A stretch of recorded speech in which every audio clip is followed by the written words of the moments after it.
What's happening? What's going on? Welcome to Barz and Shotz, the podcast, episode 139. You got myself, Flaw 700. You got Ant, the Great One, and you got Jarrell. What's going on, fellas? What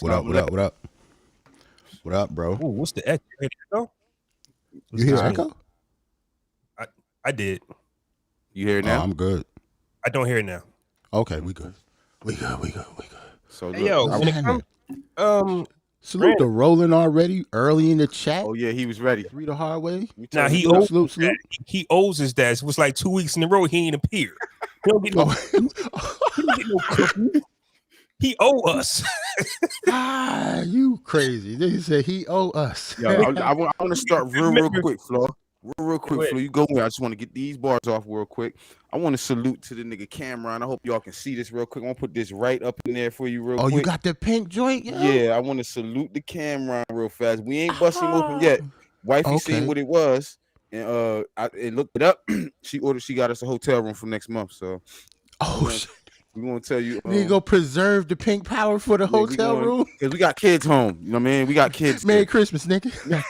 Feel me? So I wanted to put that. I will tell y'all how I get down. Okay. I'm gonna keep it a stack. We the pink horsepower. Hold on. Oh, what? See, niggas, that nigga got an OnlyFans. See, we forgot that nigga get freaky on the low. Yeah. Nah. You probably had like how to have like review videos on YouTube and shit. You reviewed that pink horsepower on your OnlyFans. You nasty nigga, huh? That's what you did. Pink horsepower. That thing ain't it ain't work for me. This one? Word. This exact one? Yeah. Hey, Oh, man. Listen. Was it you? See, here's the thing. Here's the thing, though.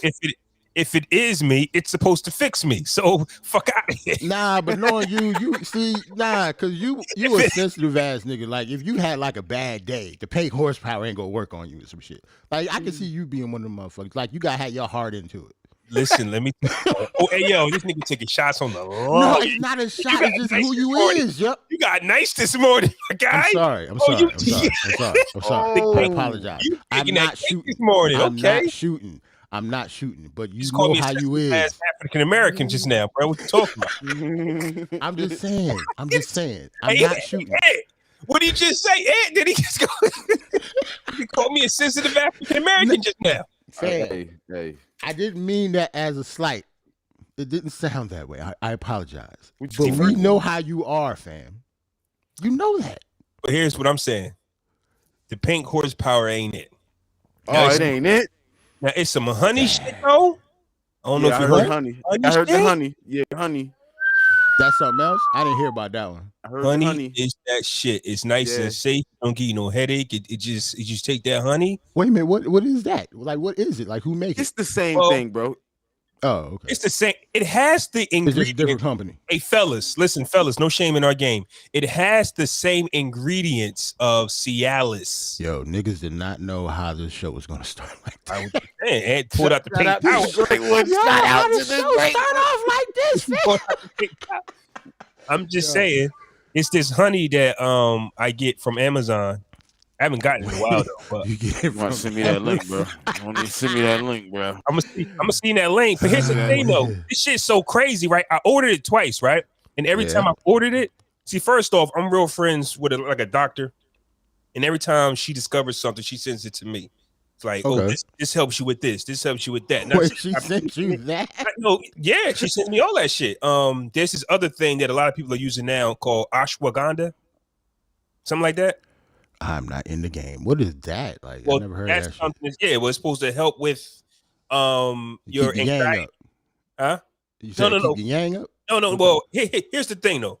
Once again, fellas, thank y'all for tuning in.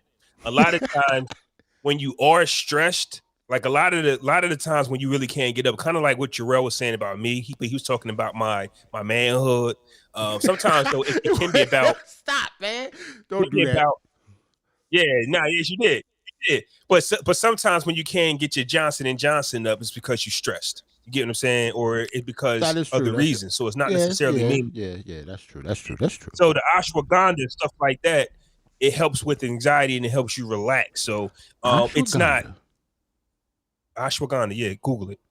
Ashwagandha. That's what a lot of people are using. That you actually go to any of your drug pharmacies, Walgreens, Walmart. You can pick some up for like $15, and you just take it. And if it works for you, it works for you.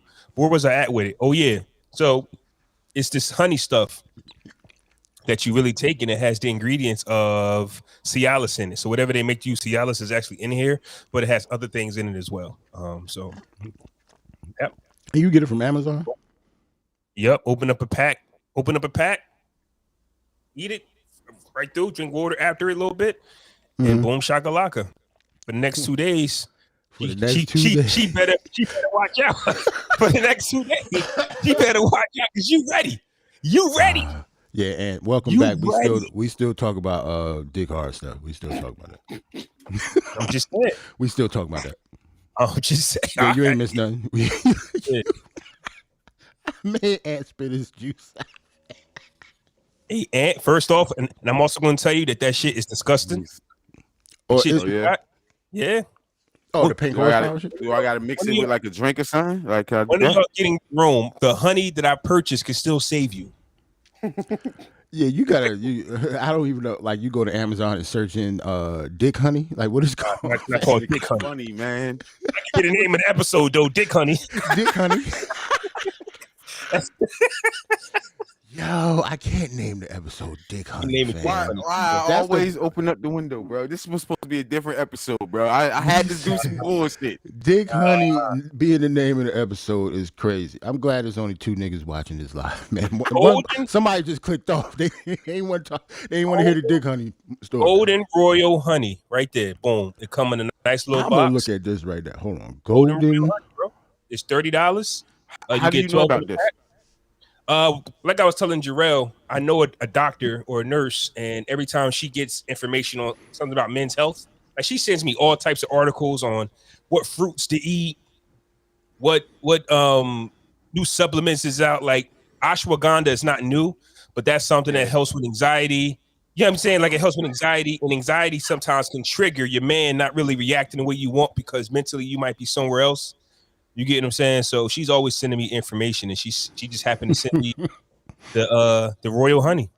Let me go ahead and put this in my cart real quick, yo. I'm up here. I actually did look at Amazon. Is it a real honey? Like, can I put this on my waffles or something? Like, you can eat it straight through. You eat it straight. Just eat it out the pack, bro. I'm not trying to be funny. I'm just asking. Like, putting this shit on some waffles. Yeah, putting that shit on some waffles. Niggas is different. You know how niggas come? You see how niggas coming down? I stay ready, so I ain't gotta get ready. Hey, put this waffles, put little blueberries on there, some cinnamon right here. Yo, Ant, this honey right here, they better not fuck with you because you ready on a Wednesday night. You understand what I'm saying? You know what I'm saying? Go ahead. Yo, this show turned into something else quick as hell. 5% coupon if I do, nigga. I see the 5% too, and it come right after Thanksgiving. Cop that honey, fam. I ain't joking with you. I would not. I've tried the Camron shit, and I tried the honey, and the honey works for me. You heard? I'm gonna cop some honey after we. Matter of fact, I'm gonna cop some honey during the podcast. Yo, we gotta. We need to ask them for a sponsor now. I was thinking that any sponsor that I get because we're an all male podcast would have to benefit men for me. So I mean. This is an all-male podcast. That's the only ones that'll probably reach out to you anyway. Like, you never know. Sponsors gotta be some draws or a shaving kit or something like that. Something that we can relate to. Right. Oh yeah. So what I was going to ask y'all was, what do y'all think of the intro? When I be saying, "Hey, myself, Flaw 700, Ant, and Jarrell," shouldn't the person introduce and go last? Should I say Ant, the great one, Jarrell, and myself? I be fucking it up, right? Nah, most people introduce themselves first. It don't matter. I don't give it. Like on TV, as long as I'm introduced, really, I don't care. Like on TV, I can see you. Since you're the A, Mike introducing yourself and then introducing us. I don't have a problem with that. Okay, that's something you just had in your head, or somebody said something. No, it was just as I was saying it, my brain started to work against me. That's how it normally works for me. In the process of me talking, my brain normally. Spins off on his own. What's up? What you got? Got something for y'all. Remember last week I told you I was fucked up, right? Yeah. Remember that? Oh yeah. Yeah, your boy was down bad. I'm fine now, but that past week I made a drop and I forgot. Remember we was talking about Jay-Z doing Instagram? Yeah. Yeah. Ass. Oh. Hold on, do it again. Ass. Oh, ass. I had to get Ant saying it because every time me and Flaw said it, we was laughing. Ass. Yeah, this nigga Flaw funny as hell. Ass. We all human. That was the moral of the story.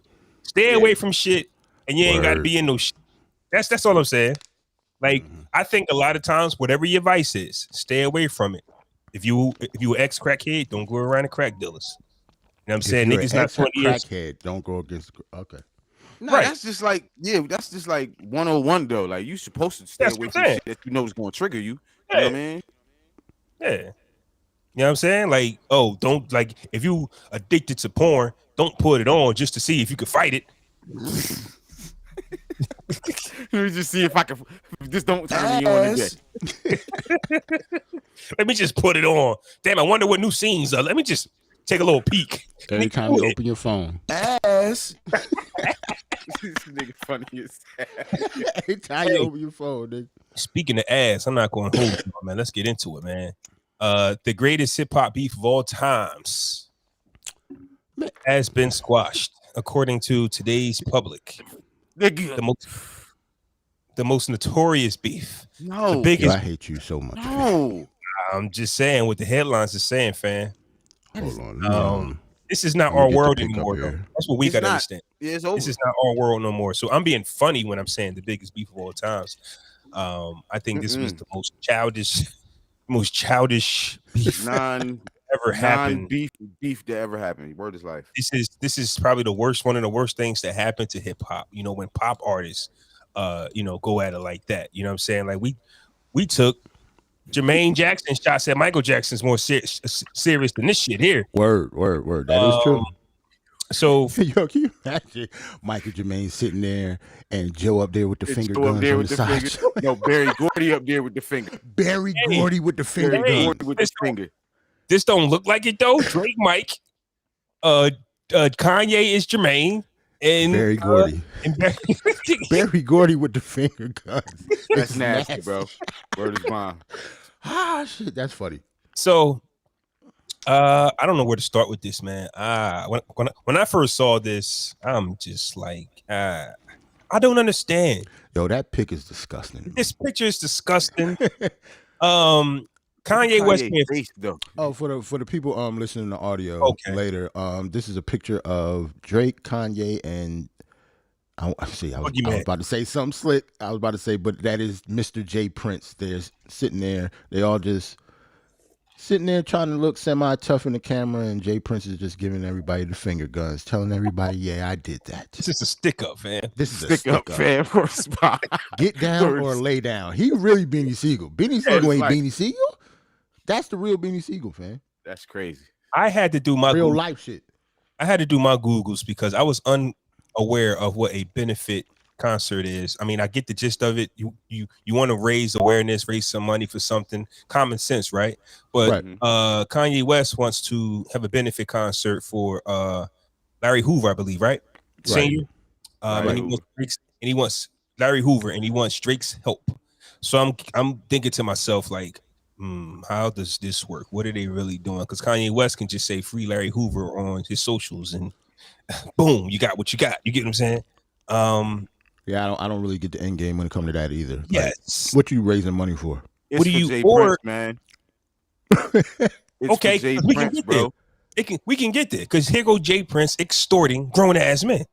Kanye West is 40 something years, 44, 45 years old. I'm gonna keep saying his age to let another grown man like Jay Prince talk him. Well, I mean, don't get me wrong. I think Kanye West always wanted to kumbaya with Drake.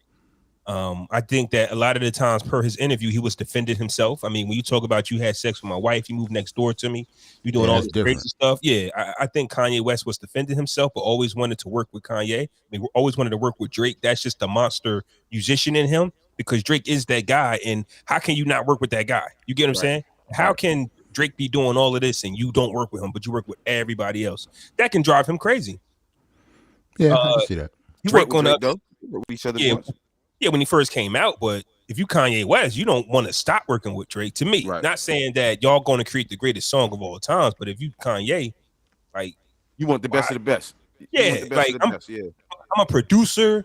I want to work with Drake. I think Drake's hot. He said Drake is hot for so long, but he still feels how he feels. Y'all took my style, and you're not giving me credit for it. He's, he'll tell you both sides of the story. Like, I hate y'all, but I love y'all. That's actually Kanye's stance. I don't like y'all, but I love y'all. That's really a stance. All this is showing me. Remember the song "Money, Power, Respect"? Mm-hmm. The richest person up there is not the one with the finger guns. Right. Matter of fact, he's the poorest nigga up there. He's the poorest person up there. Exactly. So just listen to the song. Listen to the song and then go back to that picture. And also, first you get the money. And you get then you get the power. Oh, he said he then asked you backwards. get to put the finger guns. Then you get to put the finger guns in the picture. That's crazy because he was the first one with money, but he is the brokest one in that picture. But guess who's the most respected in that motherfucker? No, that's not saying that at all. Yeah. But guess who's the most respected? The person with the finger guns. And that's a conversation that we can be having though as people, right? Because we look at Kanye West's network at like 9 billion, so he say, and we go, wow. What it mean if your hands is folded and what does it mean? The nigga on your right got the finger guns? What does it mean if the guy you looking like you got kidnapped? Now, Pharrell says Jay Prince is the poorest one, but that means he still has a lot of money. So we want to make that be known. Yeah, that was no slight for Jay Prince's money roll at all. That's just bigging up the people that he's with. Like that's how rich they are. That's different. I was watching the Drink Champs interview yesterday with Ghostface and Ray, and what Jarrell's talking about kind of rang a bell, or what they were saying as well. They didn't get in it for the money, but they did it for the money. You get what I'm saying? So if you members of the Woo, but like Ray and Ghost up in there with big ass Cuba links on wrists and all of that, like the bracelets. So it shows you they got some bread, but they at peace. They're happy. You get what I'm saying? So at the end of the day, they didn't get in it to be the richest guys. They get in it to speak their truth and be happy and make money along the way. Right. Kanye West, right, has been miserable with all the money in the world. That's what I'm getting at. He's been miserable with all the money in the world. And yet you let Jay Prince, if I got $9 billion, Jay Prince can't sit at the table with me. You get what I'm saying? Like, I can't be touched. I can't be talked to. I'm bigger. 9 billion. Like, if anybody gets in contact with me, that's because I want to talk to you. You know what I'm saying? Or, but okay, of Jay Prince's reputation, nobody to talk to Jay Prince. I'm just being honest. You don't willingly, especially if you don't know him. Don't nobody want to meet Jay Prince for the first time. If Jay Prince for what? For what? That's like, if I don't know you now and I'm grown, I'm good. If I'm not Scarface or Willie D, there's no reason for me to want to meet with you or the other original members of the Houston, Texas, hip hop scene. UGK, UGK, cool. But if I'm Kanye West, here's what I'm saying. Is all I'm saying, right? When it comes down to this Larry Hoover situation, right? I just don't see how this benefits Larry Hoover because during the Drink Champs interview with Kanye West and Larry Hoover's son, they didn't let him out on purpose, right? Because they let everybody else out involved in that situation, but they didn't let Larry out because they felt like he basically could instigate a riot. He basically can control the street still, even at his old age. So I think what Kanye West sees, man, me and Drake get together, we could bring awareness. Yo, but that's bullshit, by the way, though. And that's the part where they lose me at. No. I'm talking about the fact that the reason they didn't let him out. Facts. I think that's bullshit too. Oh, okay. That's what I see. That's crazy. That man is in his 70s right now. Yeah, I agree with that. That old? Yeah. He been in there for 47 years. His son never seen him outside of prison. Damn. Like, he was pregnant when he went in. You gotta let him out. His wife was pregnant when he went in. His son is 47 years old. Yeah. So he's in his 70s right now. Yep. So Drake is going to be a guest star on this show, and is going to bring awareness. And I guess what the point of this is for maybe somebody who's somebody is hopefully in that crowd, and they could push some buttons. I don't know. I'm so confused at this rollout as to how this is going to bring awareness. But man, if it works, it works. I mean, make a fool out of me. That's the least you can do. But because I'm not here. Here's the thing. It's not just about this concert. I'm not a fan of the protesters and the marching. Unless you like in the union and you walk out on your job and you force the job to stop production for a few days, I can see that impact. But I don't really be seeing the impact of us marching in the streets when like injustice happens. I don't see it. It doesn't really, because they know eventually you're going to go home. Eventually, this is going to come to an end and nothing changes. Remember, I told you everything changes once the sun go down. Mm-hmm. Oh yeah. Oh, we saw that. Mm-hmm. Right. Everything changes when the sun go down. Like they getting you out of there. Like protest is over. I'm sorry. Yeah, and Drake coming off that crazy Astroworld situation where he's being sued for $1 billion. Like, I don't know. Getting that. They're not getting that. I'm about to say they don't know why they're suing Drake though. They're not getting. Crazy. I don't know why they're suing anybody. I don't know why anybody's being sued. I can see you sue the it wouldn't be promoters or Travis. It would be the like the venue. You have to sue them. Sue the venue, but from what I was told, it's Travis Scott and Drake, and they wanted it all. To me, it sounds like they over like it's overpopulated, that little spot or whatever. You know what I mean, too many people there or something. So that's probably what they suing for. Like, why you let that happen? Like, but that's not on Travis though, right? Even though that's on the people. Nah, I mean, that part might be on Travis. Like, you there to sell tickets. He's the one who runs it. Okay, so we've seen wild situations at parties where the sheriff or the fire department comes in and shuts down the party because it's overcrowded, right? Mm-hmm. Right. Somebody's got a job to do though. If I'm Travis, Yeah, I understand that, but since it's his festival. Yeah. Like how people just headline festivals. Yeah. Travis is not a headliner. He is the boss of that. That's his shit. Like I so understand he has whatever production company he got, that's what it's under. And it's, right. Yeah, he getting sued for that. Yeah. Yeah. I'm sure that he has like a production manager or a road manager, tour manager, stuff like that. But he is still the boss though. They answer to him. Mm-hmm. Like they have to still do what he says. So yeah, I'm suing Travis Scott. Yeah. Drake was just an artist on the bill. Like no, like Drake had nothing to do with that. But Travis definitely had something to do with all those people showing up there. They had to. What a cold world we live in, man. One day you up, next minute you down. Right. Live Nation promoted that, so they probably gonna get sued too. Yep, all of them. But am I bugging though? What do y'all see coming from this? Does Drake need Kanye? Kanye just wants to work with Drake, the concert, the benefits. I don't know. Y'all tell me. I don't think neither one of them need each other. Yeah. I think this is all Jay Prince. Mm-hmm. I don't really want to say nothing else. And I guess it's all kumbaya from going forward, right? So what you scared of that phone call too? Like I ain't scared of that phone call. All right. Jay Prince. all right. You say we ain't scared of the phone call until the phone I'm call not comes. Scared of that phone call. I ain't saying we. I said until the phone rings though. Okay. All right, Jay Prince. I'm sorry, bro. Damn. You the man. Yeah, I think that's all you get. I can see that. Like, yeah, I'm sorry. It ain't that serious, bro. You the man, Mr. Prince. Right. I think somebody like Jay Prince or anybody that initiates contact first, depending on how you respond, you didn't have to like watch it. Right, because it ain't gonna be him. Yeah, it's not going to be him. So it's not him, but it's just when you have somebody like him that's connected, and now you have to watch it back for the rest of the year. So now you got to watch it back for the rest of your life. That's why you give him that respect, because it's like, okay, he powerful enough to have a bill collector size you up real quick. The cable guy come through. Cable guy come through. To be some dude with a tattoo on his neck. You just think it's normal. You know what I'm saying? Yeah. All of that. That's what I'm saying. It's like for some and he hasn't been caught yet, man. I think what they said, it was at a time it was Jay Prince, Suge Knight. Who was the other one? Just one more person. It was just like, you just did he?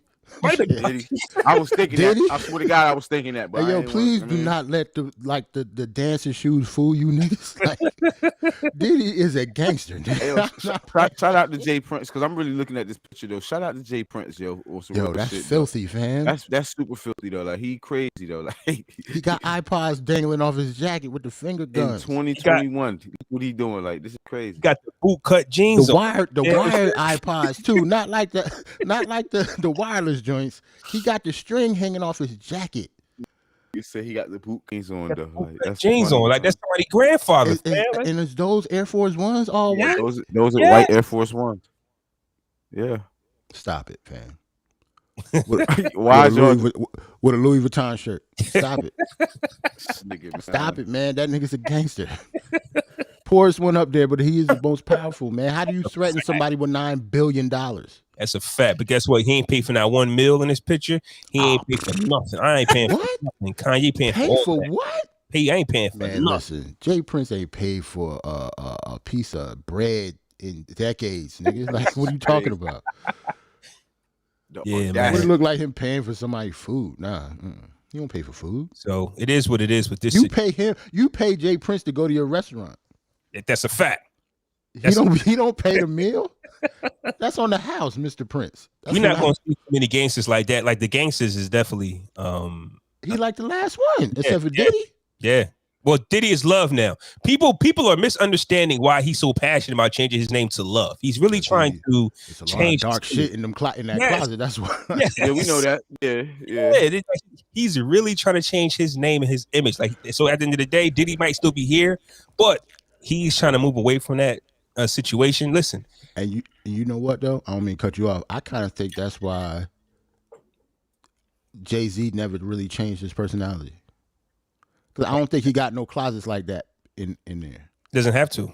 Yeah, that's what I'm saying. Like, it might be even worse. Like he's been clean for a very, very long time. Hey, since he died allegedly, you know what I mean? Right. Ever since then, like, he made sure that his record has been completely clean of everything. Like, I'll say this, right? Jay-Z's always been different, right? And I think that Jay-Z and Diddy had their associations around them. It's just that Jay-Z listened. You know, when they said, Jay-Z, you could be the next, this, and the third, he listened. He cleaned up his act. There were so many times where Clive Davis and them had to come get Diddy and help him because he was doing shit like the shit was Shine. The other situations with when he smacked up my man for the hate video. Now smacked Drake now.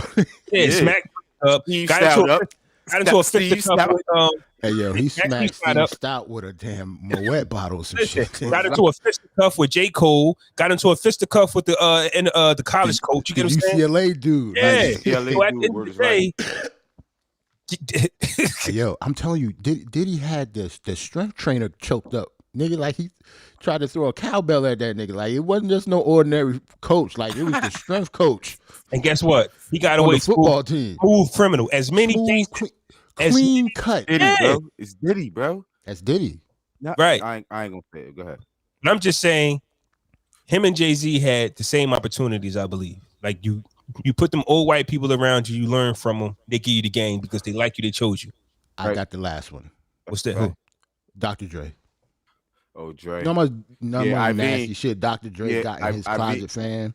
He smacked up his chick name. Yeah, he did a lot of crazy. Well, if that's the case, then Dre's been really the cleanest the longest time. Like, a room full of Pyrus, he decked one of them niggas. Right, he took the police on the chase, nigga. Like, respect on Dre name, man. Yo, we can put some. Dre got multiple like domestic violence accounts on his belt, fam, and he's a billionaire scot free. Like, that's crazy. But it ain't scot free. Yeah. It ain't scot free. Just like you were saying, I was actually watching a corrupt video from like 3 years ago in the Breakfast Club. I don't know why, but I turned it on yesterday. And he was talking about how Dre was actually getting busy in death row. Like he was getting real, like Dre was getting physical with other dudes. But what happened was Dre got shot in his legs. Corrupt said. Nobody knew that. So when Dre get shot? Dre got shot in his legs on the in the death row days. Corrupt said that. He said that the thing with Dre was though, they was selling so many records. They was they was writing their own checks, so they really didn't have to tour. So Dre healed up by just being in the studio. But he said what got Dre upset was when the engineers was getting beat up. It wasn't that, the goons and all of that was fighting each other. It was just that when you abusing the engineers, that's when he had enough. I mean, so that's when Corrupt said he was out. But yeah, Dre got beating up engineers. That's what they was doing at Death Row. That didn't make any sense. Yeah, that's what they was doing in Death Row. I believe it, bro. Death Row the baseline is too low. I'm gonna fuck you up, like nigga. You didn't record that shit, bro. Like that's weird.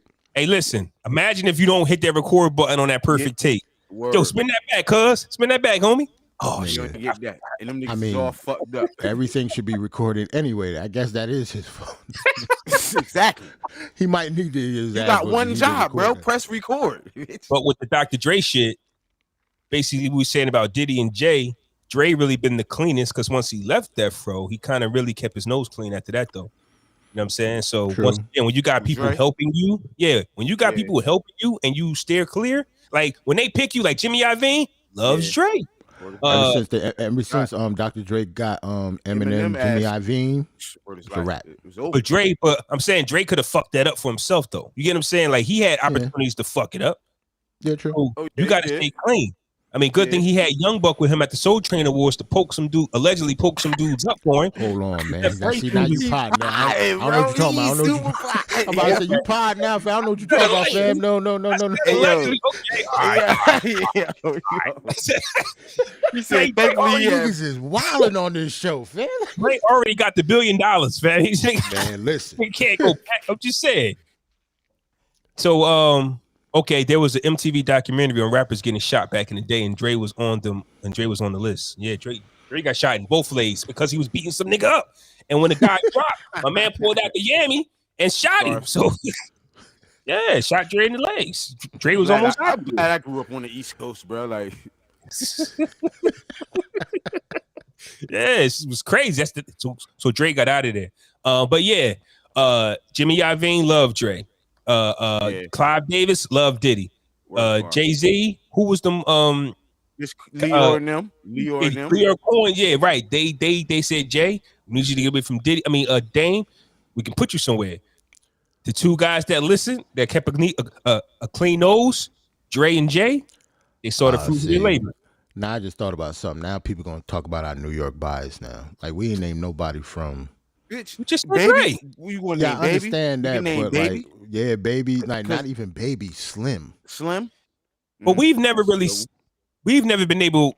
This is going to sound crazy, but we've never been able to really count their money. We don't know their net worth. They don't really put it out there. A lot. I know, but they don't ever put it out there. I know Forbes is a lie. But every time you see Birdman, they say he's worth like 100 million, but he talks like he's worth billions. So we don't really know what he got. That's what I'm saying. This shit is at like 150, 200 type shit. Yeah. It got to be worth more than that. It got to be worth more. You still getting paid all that Drake stuff? Oh, no, he's way more than that. It got to be, but he's one of the ones that hide his money well, so we don't know what Birdman actually doing. That's what I'm saying. P is one of those dudes too. Yeah, Master P is one of them. I see the kids getting rap snacks every day, bro. And I want to talk about, Master P, and I want to talk about the South, and I want to say rest in peace to Young Dolph. I want to talk about that. I want to combine those situations, right? Because Young Dolph lost his life earlier this week. He was going to the cookie shop in Memphis, and some goons ran up on him and did what they did. And they said Memphis is like an open carry state for real. Like you can actually have like the Draco in your car just riding around. Yep. Like it's like a wallet, fam.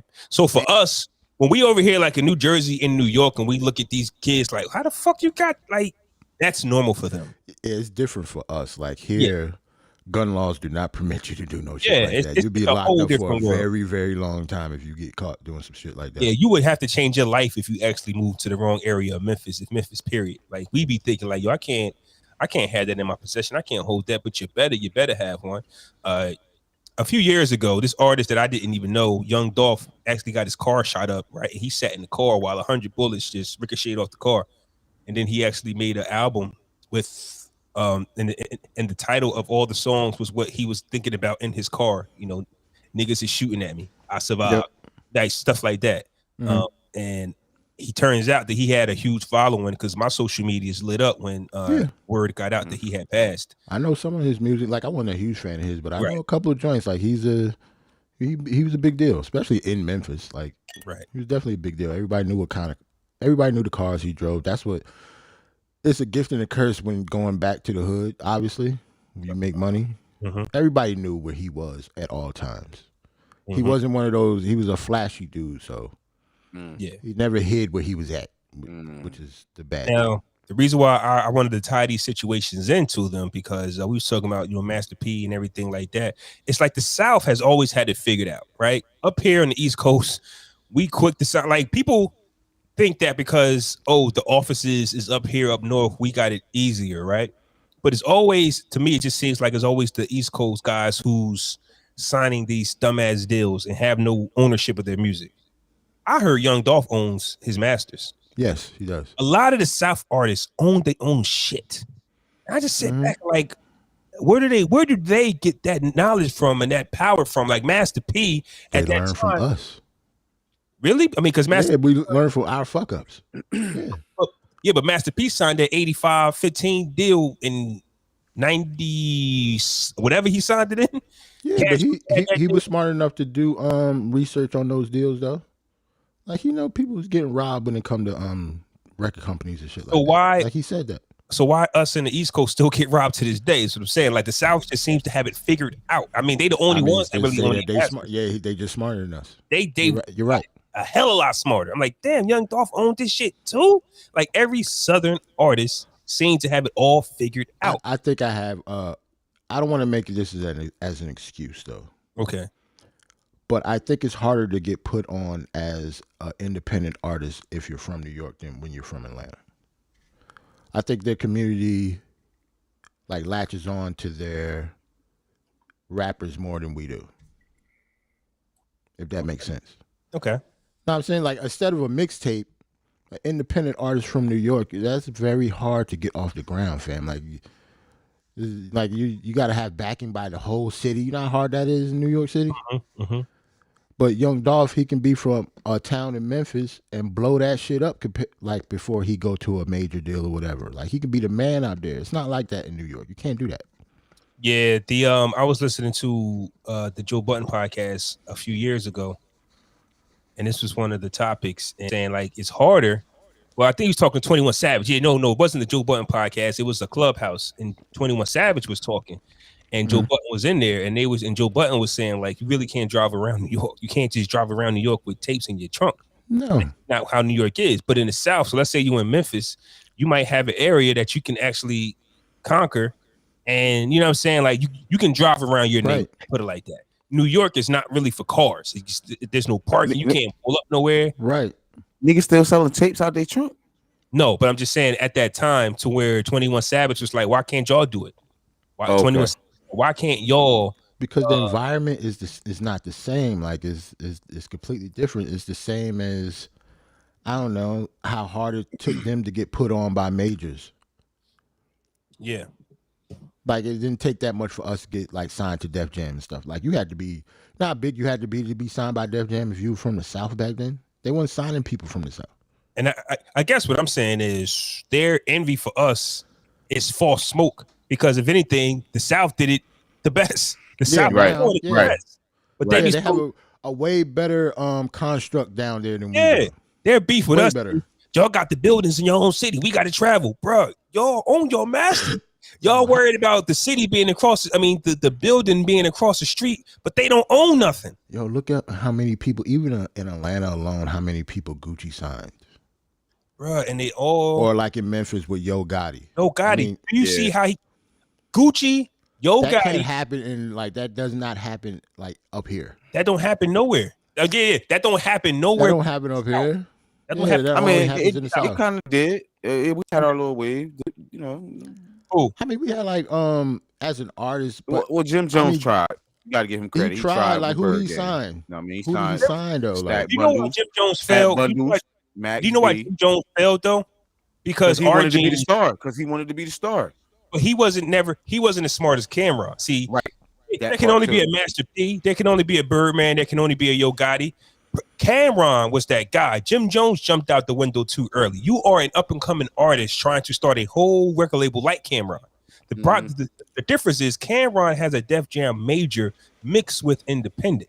Jim is 100% independent. Right. So how are you? You had the G units. You had the Terror Squads. You had the Locks. You had who else? You had Dipset. Fat Joe tried. Like he had Pun. Yeah, Fat Joe tried. Yeah, he tried. He had Ram. He had some people. Yeah. Murder Inc. Like Murder Inc. But Irv was the boss. I'm talking about like as an artist, you're the boss. Irv was the boss, so I don't count Murder Inc. And also, the groups that you named, nobody owns their masters. We saying that Yo Gotti owns his masters. He owns all of that, and all his young boys. Right. Yo Gotti They big own they change. shit. And wow, like hundreds of thousands of dollars is not millions. Like Black Youngster, who listens to Black Youngster? I don't know. The nigga got He got that millions bread. and Yeah, he millions got of bread. like Yeah. he's taking care of. The South is feeding each other, and they Right. all got wow bread. It's not like that at all in New York City. Not like that at all in New York. Niggas is struggling in New York. Niggas is suffering. Like, yeah, you're right. Right. It's almost impossible to get put on as an independent artist. That's a Because fact. I listen to some of them and they ain't big for a reason. It's not because of talent. Mm-hmm. It's because they just not put on. Like they can't get on. Griselda for a perfect example. Like they big now. Do you know how long I've been listening to Griselda before people start listening to him? Mhm. For like years. Like they got put on. Like I'm actually surprised how high they are now. Because in New York, and they from Buffalo. Yeah, them niggas work for that shit though, bro. Right, that's what I'm saying. They worked like over a decade for that. Like they not young. They in their mid-30s for a reason. They've been rapping since they was in their early 20s. And I'm glad you brought that up. We can actually spin on to something else. If y'all got something more on this, we can keep it going. Rest in peace, Young Dolph, man. Yeah, rest in peace, Young Dolph. Yo, I don't want this to sound crazy, but when Young Dolph was murdered, I said, bro, it was too quiet. It was too quiet. It's just like the universe has to do something. You get what I'm saying? Like it was too quiet for too long. Like it was a slow news week, so somebody had to die. It was a slow news world. I mean, year, crazy. honestly, year. Like remember last year? I mean, it was, come on, man. It was so much every month. We thought 2020 was the worst year ever. Yeah. And in 2021, you ain't really been hearing. No, that's a lot of good, people bro. died 2021 too. No? Like, Well, murder? for me, I think Yeah. that it was a slow year for that, honestly. But then Young Dolph just came out of nowhere. For me, it was just like right on time. Like something has to happen every year. It's kind of because King Von was this year, right? Camron was last year. last year. Hold on. I don't know. Camron was last year, bro. Remember, it's November, so I don't know. It's been a long year, fam. Yeah, it could have happened in January. Yeah, that's you know what I'm saying. Like November parts of 2021. November 6th, 2022. 2020. Okay, yeah, that was last year. Yeah, 2020. And Pop Smoke was when? Pop Smoke was last year. 2020 last what? year. Yeah, that was early last year. Okay. Yeah. Y'all right. 2020 was kind of crazy because that was Triple X, February, yeah. Juice WRLD, I think, Pop Smoke, King Von, that dude, Mo 3 from Houston. I think that was last year too. Juice Yeah, WRLD last year was 2019. 19. Yeah, December. Tell you, That was last 2 year people years was ago? looking at that like it's the December. worst year ever. Oh, December late. Okay. Yeah, you're right. That's a lot of people though. I told you it's not the same, bro. Like old rappers back in the day, Yeah. all the tough talk, all the crack rap and 80s, everybody was shooting and gang banging in the street. Rappers were not dying back then. Yeah, that's a different fact. Right. That's a Like fact. all the tough talk in the 90s, it wasn't no like Big and Pop. that was it. That was it. And they were huge. Like everybody else like died of like some people passed, but it was like natural causes. Like Scott LaRock was like the only one in the 80s, right? Yep. Right. I Oh, wait, know hold of. on. What Big L? How did Big L pass? He got killed in the streets. Yeah, but Big Big L. L, But Big, it wasn't Jam about Master over Jay. no rap thing. Jam Yeah, Master Jay got murdered. Yeah, but Jam doesn't Master do a Jay. rap though. Doesn't do a rap. Big L. I mean, Jam Master Jay was bad on money. That Bundles got murdered. Money. Shanks got murdered. Like these niggas that went back to their hood and shit got murdered though. Like Right. same why we- shit though. But same shit. Rappers that got. That's why we was asking that question. Like, Nas go back to the projects for what? Like, For what? you don't got to do that. We too old now. Maybe when we was young, you don't come to the hood no more. That was the ignorance of us. Yo, Nas do not need to be playing basketball in Queensbridge. Man. Yeah, you don't need to. For what? Like, need to. for what, man? Jarrell brought up Griselda, which got me thinking of the new Snoop Dogg album that dropped. I don't know if y'all heard it. I was listening to it. the whole thing. I was listening to it. It's long. I think it's dope. I think it's an incredible project. Really? Yeah, I like it. I still have not listened to it yet. yeah, I like it. It's kind of like an album with like just a bunch of guest stars on it. Like Snoop is not on every record, but it's just He it's like Snoop he Dogg. getting his Diddy on him. You know what I mean? Yeah, Little ad libs and shit. You feel me? yeah, he he's a somebody at Def Jam, and he's just trying to bring that feeling back of '98. Yeah, I'm just looking at the track list. I didn't even look at the track list. Jane Hancock is a up and coming R&B artist that I really like, and she's on here like 3 times. That's dope. Mm-hmm. Yeah, that Snoop album is Official Tissue. Now I'm sitting here thinking to myself, is Snoop wants to bring that old feeling back. He wants to bring unity to New York. I wouldn't even say unity back, because New York is so competitive. It's just the reason why. Like even though the South can show you the blueprint, it can't be duplicated in New York because everybody wants to be competitive. So I'm just trying to figure out where Snoop is trying to go with that, because I don't think that's New York. You can't do that with New York. You get what I'm saying? Like maybe if we're on the same label, then it's our label against your label, because that's kind of how it was. Like we misunderstand G Unit as a group. It was a label. Murder Inc. is a label. Yeah, Rockefeller's a label, but we think about it as crews. Nah, it's just the way the African Americans ran their labels. They kind of ran it as a crew. Yeah, all those quote unquote crews had R&B artists on their roster too. Yeah, they all had the same. It's the same blueprint.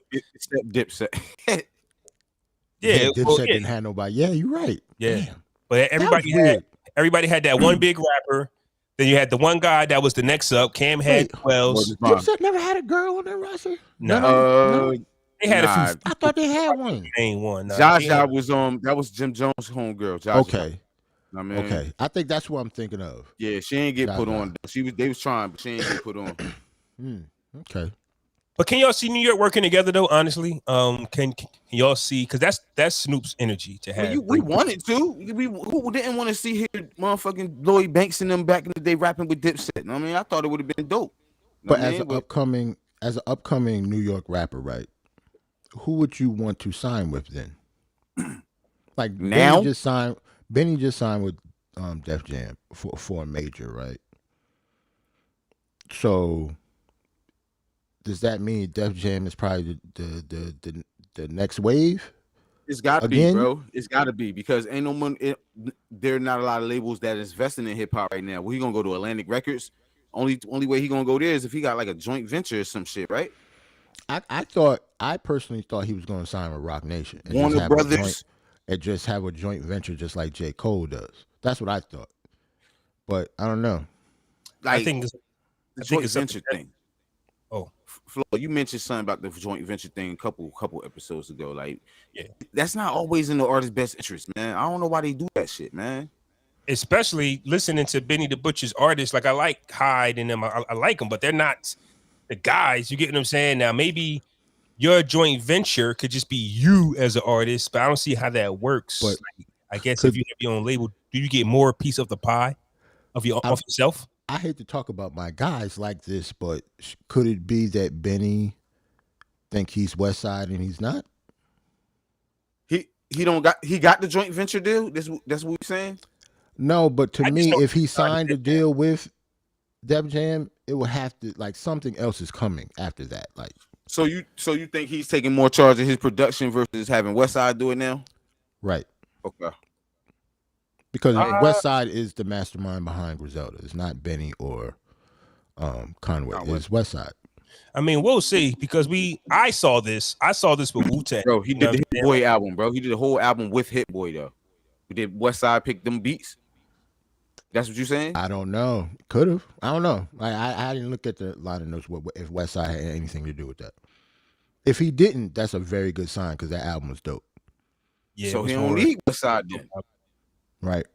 Well, for me, it's about what you do with the artists that you bring. Like Def Jam is signing Benny the Butcher. Like, and for me, 2 things. It's up for Def Jam to see. It's Def Jam's job to check the weather and see what's going on out there. You can't just sign an artist and be like, well, you're on Def Jam now, because that don't work no more. That Def Jam is a whole different power. Yeah. I think that's Snoop Dogg's job as well, as to say, listen, we got some old farts in here and we don't know what we're doing. You know what I'm saying? So Snoop, what do we do? And we have Algorithm, which is Snoop Dogg's new album, which is featured a bunch of artists that I don't even know are all on Def Jam. I know Fab, Dave East, Method Man, Redman. I don't know if these artists are still on Def Jam. It might be old Def Jam artists, and Snoop Dogg is bringing them back. I don't know. But Snoop Dogg put together a dope album of artists, and like I said, it's really based on everybody coming together as a unit, but that's just not how New York moves.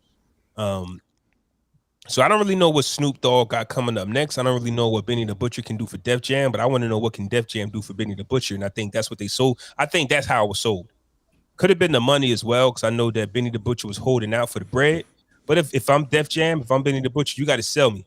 What can you do for me and my brand that I'm not doing already? Like, honestly, gold and platinum plaques, they on my wall, but I got wild bread. I got a lot of money. My family's happy. I got a house. I got a car. My wife is happy. I don't know. I don't know what a major can do for an artist that's not really trying to cross over. You get what I'm saying? Like, is it too late to hear a crossover record from Benny the Butcher? Nah. A Benny and Mary J joint probably a go. You know what I'm saying? I can see that. Yeah, I could tell that Benny wants to get on stuff like that. Like, he's had a couple features that remember I told you he don't miss with when it comes to lyrics and stuff, but a couple songs that he did have features on, I was like, yeah, they're more poppy features. Like, okay. I just haven't mentioned them. Okay, because every time I like Benny is like Conway too. Conway's starting to do that too. What? Get on stuff that he don't use these. Get on like Conway did a Juicy J record last. I mean, he also wearing skirts too and shit too, not giving a fuck. So, Yeah, well.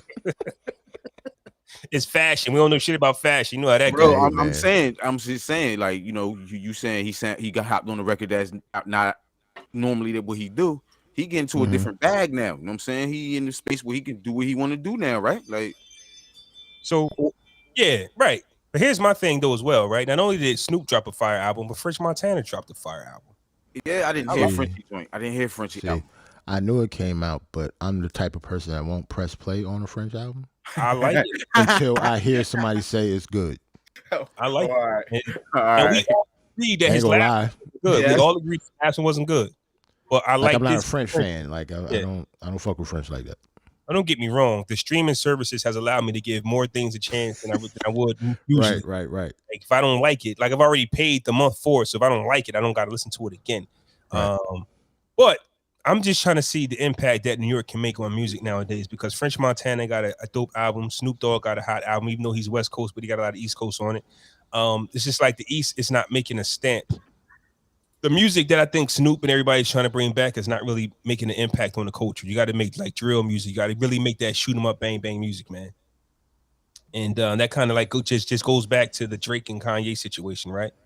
Hip hop is a negative world. If you're not talking about bullshit, it's not going to sell to me. So as far as Jay Prince selling the fact that unity is better, peace is better, that's never going to fly. That's never going to fly. Like, hip hop is the world of ignorance, and that's all. And that's what we love. Maybe Mr. Prince is trying to change the game. It's impossible. You can't change the DNA of this diseased culture, fam. This is a disease. No, this is a disease, man. It's all of, it's the vision. It's the use your like people use their imagination and they go to the limit with it. Shoot 'em up, bang, bang. Like we talked about this a few months ago. 50 Cent was as big as he was, not because of the music he made, because he was at that time the boogeyman. You got shot 9 times. I want to be like 50 Cent, says the suburb kids who don't really come to the hood. You get what I'm saying? You can live vicariously through these stories. Tekashi 6ix9ine is a perfect example of that. Tekashi 6ix9ine. Oh, hey, and he ain't had no respect in the street. Hey, and it worked. Hey, listen, right? He did it by faking, and it worked. I downloaded Clubhouse, right?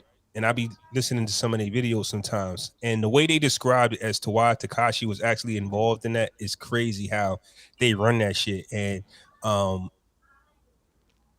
it's basically the way the New York gangsters run their shit is all based off money.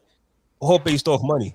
So Tekashi 6ix9ine was just like a way for them to actually put money in their pocket. You get what I'm saying? The guy Shotty, they were saying the guy Shotty really wasn't who he was until 6ix9ine came, because the money brings you power. Right. If you were old head with no bread, you're not an OG like the West Coast. You know how in the West Coast, you were OG, and we always gonna show respect to you because you put the work in for the neighborhood. On the East Coast, if you ain't got no bread, yeah, you are nobody. Nobody. Right. So And I thought that was crazy how the East Coast politics work, or as far as the gang side of things. Like if you're not bringing in that bread, fam, you a nobody. So basically, the Shoddy kid was like under this other dude, whatever. And when Tekashi came in, he bought that bread that increased his stature. So, with that being said, there can be another Tekashi 6ix9ine because that's just how it works. That's how it works. You know what I'm saying? Like it's just wild different the way New York does their thing because it's all based on money. But anywho, where were we at? Snoop Dogg in the East Coast. I don't know where we're gonna go. Hopefully Snoop Dogg. Oh yeah, so the FrenchMontana joint is dope, but it's not gonna make an imprint on society. It's just nothing New York. What do you mean? Just saying, like make an imprint on society is wild. Snoop Dogg has a lot of older artists on there. Nothing Fab is going to do, or Dave East is going to do, is going to impact the world. Well, hold on though. I'm looking at. I didn't hear the album. Yeah. So, and I'm not a French fan. So I'm just, I'm just playing devil's advocate with you now. I'm just looking at the features. He got Kodak Black on here. He got John Legend. He got a Pop Smoke feature. He got John Legend. He got a John Legend feature, yo. He got a 5-year foreign. He got a Montana Snoop. French. No, French. Oh, French. I'm about to say I ain't hear none of that shit. No. I'm talking about French. I'm just talking about, like you said, it might not make an impact, but I'm saying just by looking on his track list, I'm just going by the track list. Well, because I'm saying he got a lot of nice features on here. John Legend and Rick Ross. Yes, the album is pretty dope. The album is pretty dope, but we have gone to more ignorant times. That drill music is wild ignorant. That what moves the needle, honestly. Well, he got Pop Smoke on here. Yeah, so that I didn't hear that song, but I'm saying, well, that's the drill connection to that. I feel you. That's all I'm saying. Like that might, like I said, I'm just playing devil's advocate. I'm not a French fan anyway. Yeah. So I'm saying that Pop Smoke song might put him, with the drill connection, and that song might ring off in the clubs or whatever. We'll see. I know this is a hip hop podcast, music podcast, but I'm getting to that age where I see where music is going, and I hate it because you're just more wild than ever. Like a lot of videos that we're doing now, honestly, because that drill music, I can't co-sign that, man. Like it's wild. Like motherfuckers is really coming from real missions to rap with the gun that they use to do the job with. You know what I'm saying? Like this is not the South. They said in the South, when you make a video, you can actually have your Draco and all of that in the video with you. It doesn't mean nothing. But in New York, it's different. But over here, a lot of guys, monkey see, monkey do. They think they can do that. They in the video with whatever. You going down for that? Honestly, I guess since I'm old, I don't care. Like with the young dudes, like they should be smart enough to know the gun laws by now. Like all of this stuff has happened so much. And people have gotten arrested so much in New York City for guns and stuff. If you do not know the gun laws by now, if you're a rapper in your early 20s, I don't care, fam. Go to jail. I can't got nothing to do with your shortcomings. Yeah, that's what I'm saying. To me, that's just dumb now. Like, not like all the education is out there. Like all the stuff, all the information that you want to gather to know what's legal or not legal, that's up to you now. Like we at that place now that, just like we said, the South is doing better deals because they saw what failed in the past. Yeah. If people are doing marathon numbers for guns in New York, if you get caught with a gun in New York, I don't feel sorry for you anymore. That's your ass. It's over. Like I'm not. I can't feel sorry for you. Like Lil Wayne went to jail for a gun in New York. That was over a decade ago. Yep. Yeah. Ja. Why are you still Why are you still doing this stuff? Mm-hmm. You can't be. Like I can't. Nah. And there's no more. It's no more. I can't feel sorry for these young dudes no more. I just don't know where the music is going. That's I just know where the music is going. It's getting worse and worse. And even though they was telling us about our music, how bad it was. Yeah. But looking at it now, it's getting worse. I had conversations, bro. I'll be like, yo, we sound like our old elders. We kind of do, but it's really with reason now, though. Like, you know what I'm saying? I feel like this drill shit, like you said, it is kind of crazy. We always turn into our parents. Here's the thing, yo. Right? Like one of my favorite rappers was Prodigy, right? Mm-hmm. I can see how somebody older than me might be like, yo, this nigga, that's trash rap because he ain't saying nothing. But for me, I could actually say that I think Prodigy was actually trying to be a lyricist and take the time to not only be ignorant, but also give you bars. I think Prodigy did a good job of doing both. He's like the prime. He's like the only example that I got when it comes down to ignorant rap mixed with he really spitting though. I would have to say Jadakiss. Ignorant rap. Jada. I'm about to say early Jay-Z was like that. You can always say Biggie.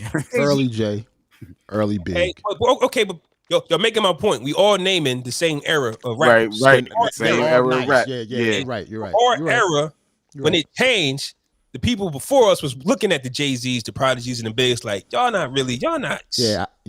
I don't really rock with them. I used to view Big L like that too. Mm-hmm. He can give you both. Yeah. Now I'm on the other side of things, and I'm looking at the artists today. And even though one of the excuses that we had was we was just telling our side of the story. You know what I mean? That's what we was saying. We was telling you how we was living, NWA, all of that. These kids are really telling you how they're living, but you looking at the shit like, God damn. Now, I don't mean to cut you off, but I wanted to just get this thought out before. You know who was nice at that, though? Giving you both. We talked about Jadakiss, but Styles was better at it. And giving you both, like, ignorant shit with the educational shit. Like, wasn't his first album called Gangster and Gentleman? Yes. Like, he did that like, he always rapped like that. I guess it was Kiss's punches that just made this right out, but and his voice. Like, you could tell, like, Kiss was Kiss. But Styles, if you actually listen to him, if you want to like blend in the ignorant shit with the educational shit, Styles was talk about juice bars and shit like 10 years ago. Remember when Ant played that old Styles song at the end of the episode, and we were just like, yeah, Styles has come a long way. He's come a long way. Like early Styles was a menace to society, fam. But then like when his like solo albums start coming out, you could tell the maturation process. You could tell he was getting older, and it wasn't just ignorant shit. Like he gave you both. I like that. Yeah. So Verzuz happened a few days ago. Okay, so did y'all actually see it? I actually stayed up and watched it. No, I didn't stay up and watch it. I watched it the very next day, like early in the morning on like the replay. I couldn't do it. Flaw, you checked out, right? Yeah, I told first off, let's talk about it. The beginning. Yeah, let's talk about the beginning. It comes on, and I think they're having another DJ battle, right? First, it was not a whole. It's not a DJ battle. They had like 3 of them. See that? I don't know that. I don't know that. That's because you checked out early, fam. Yeah, this was the worst produced Verzuz in a while. I was going to say that. But wait. Let's start at the tippy though, because when I first come on, before the DJ battles happened, they playing Method Man. No. That's not the tippy. Even before that, they pushed it back an hour. Okay. Remember, it was supposed to start at 8 now. Yeah. The Queens, they end up on stage. I clocked it. It was like 9:46. Yeah, fuck all that. See? That's on Thursday night. I don't know what I was on a random ass Thursday night. They thought this was Thanksgiving. Like, what's happened? So when I hopped on, they was playing Method Man. And in my head, I'm like, read the room. Right. I don't think Method Man fans are in here. I mean, salute Beverly Bond for playing all like DJ Beverly Bond. She was just playing like Tribe Called Quest, Wu-Tang. Yeah, I'm just like, she was playing all rap records at a Shaka Khan and Stephanie Mills concert. Yeah, read the room. It sounded like Summer Jam. It sounded like she was trying to be flex up there. Like, and also, if we're going to keep doing this with the Verzuz having DJs spin, we're going to get burnt out over these same records that they playing, fam. Let's keep it a buck. Every pre-show of Verzuz is the same mix. You just might have a better scratcher or something. But other than that, we getting the same better scratcher. Nigga might have mixed it a little better. I better scratcher. Right, it is the same all song. All you niggas the same. All you do is spin records. All you do is spin records, man. Nigga might have blended it better, but we getting the same pre-show every time. Man. Like how many times we gotta listen to "You're All I Need"? I mean, like don't get me wrong, classic song. Yeah, but you want to say that it's on every Verzuz. It's on every Verzuz. Every Verzuz. It's on every Verzuz. So boom. DJ battles started happening. I'm like, you know what? I ain't watching it. I forgot what I was doing on a Thursday night. Something else was on, either football or basketball. I was watching something. First off, because someone was on football. Jarrell had to keep reminding me about 5 times that there was a Verzuz that night. I said, oh shit, I forgot. Even when he reminded me, oh shit, I forgot again. Oh shit, it's like 9:10. You know they still on. Oh, they still on. I had to remind you after you found out. This was the first time I was listen. I tried to get so hyped over Shaka versus Stephanie Mills. Maybe I was lying to myself. Maybe I was lying to myself last week when I said, "Oh shit, this that one," because I just couldn't get into it. I just couldn't get into the pre-show, the hype. I couldn't get into it. Shame on me, but I don't think I've seen Shaka Khan live, so I didn't know what to expect. Seems like a lot of other people did though. They knew Shaka was going to come on there drunk. They knew Shaka was going to come on there under the influence. I did not like. I've seen Shaka. I have not seen Shaka live. You know, live, but on TV, like I've never seen Shaka drunk on stage, fam. Like niggas did not think she was gonna show up drunk. I'm sorry. That was the joke. That was the running joke. So when she came out, yeah, that was the running joke. I did not know that. And when she came out, that's like they didn't even know if she was drunk or not. But one wobble, like it's like you ever have too much to drink sitting down and you tell somebody you fine, the second you stand up and wobble, he drunk. Right. Damn, I'm not drunk. Relax. As soon as she came out, man. Right. As soon as she came out, I even tweeted. I was like, the gaslight on them ankles it already came on, fam. Like it was a rap. Like she had to get out of them boots after the first song, fam. It could have been a rap, yo. Yeah, it could have been a mix. Yo, no, Aunt. I know you saw it the day after. Yeah. Do you remember she almost fell one time for real. Nah, I seen it. Like she really almost fell one time and she said, "Oh," or some shit like that. She even said it on the mic. So she had to switch her boots off. She had to. Yeah. Shaka Khan is 68 years old, man. Shaka Khan was 68 and saucy. Salute to Diddy, getting them nice. I think the free Ciroc was flowing. People was calling her Ciroc Khan. Ciroc Khan, bitch. That's hilarious. Ciroc Khan. I mean, Nah, go ahead, bro. No. Go ahead. I just think this versus should happen way sooner, yo. We would have got a better versus, yo. Like if they could have just sat down, like if it wasn't overly produced, like if it would have happened if they didn't have to sing it live, it would have been better. Not sing it live. Maybe like how Ashanti and Keisha Cole was. Yes. I'm not saying that. I'm just saying it should have been more intimate. It should have been more intimate. Like, you know what I'm saying? They made a big production out of this and we didn't get a big production. You know what I'm saying? Brandy and Monica, where they was just sitting next to each other on stage. There, right? Word is life. You know what I agree with you, because I'm saying, because I was saying that when I tuned it in, when I did finally watch like the beginning, I'm saying there's something about it I didn't like. They did not understand the assignment, and it's not their fault. Like these are two grandmothers up there. I don't think they understood with. Hold on. Wait. Okay. I'm saying is they didn't understand the assignment because we know that it's a celebration, but there still has to be some type of animosity, a little bit there. I'm saying because we saw because as soon as it came on, we saw them hugging and dancing with each other like versus. Because look, think about Keith Sweat and Bobby Brown. Right? These are two women almost in their 70s. Okay, but just because Keith got no grades don't mean he ain't old. I'm just saying, like they not that fucking old though. They old enough to be this lady moms, almost 70 years old, bro. Like that's crazy.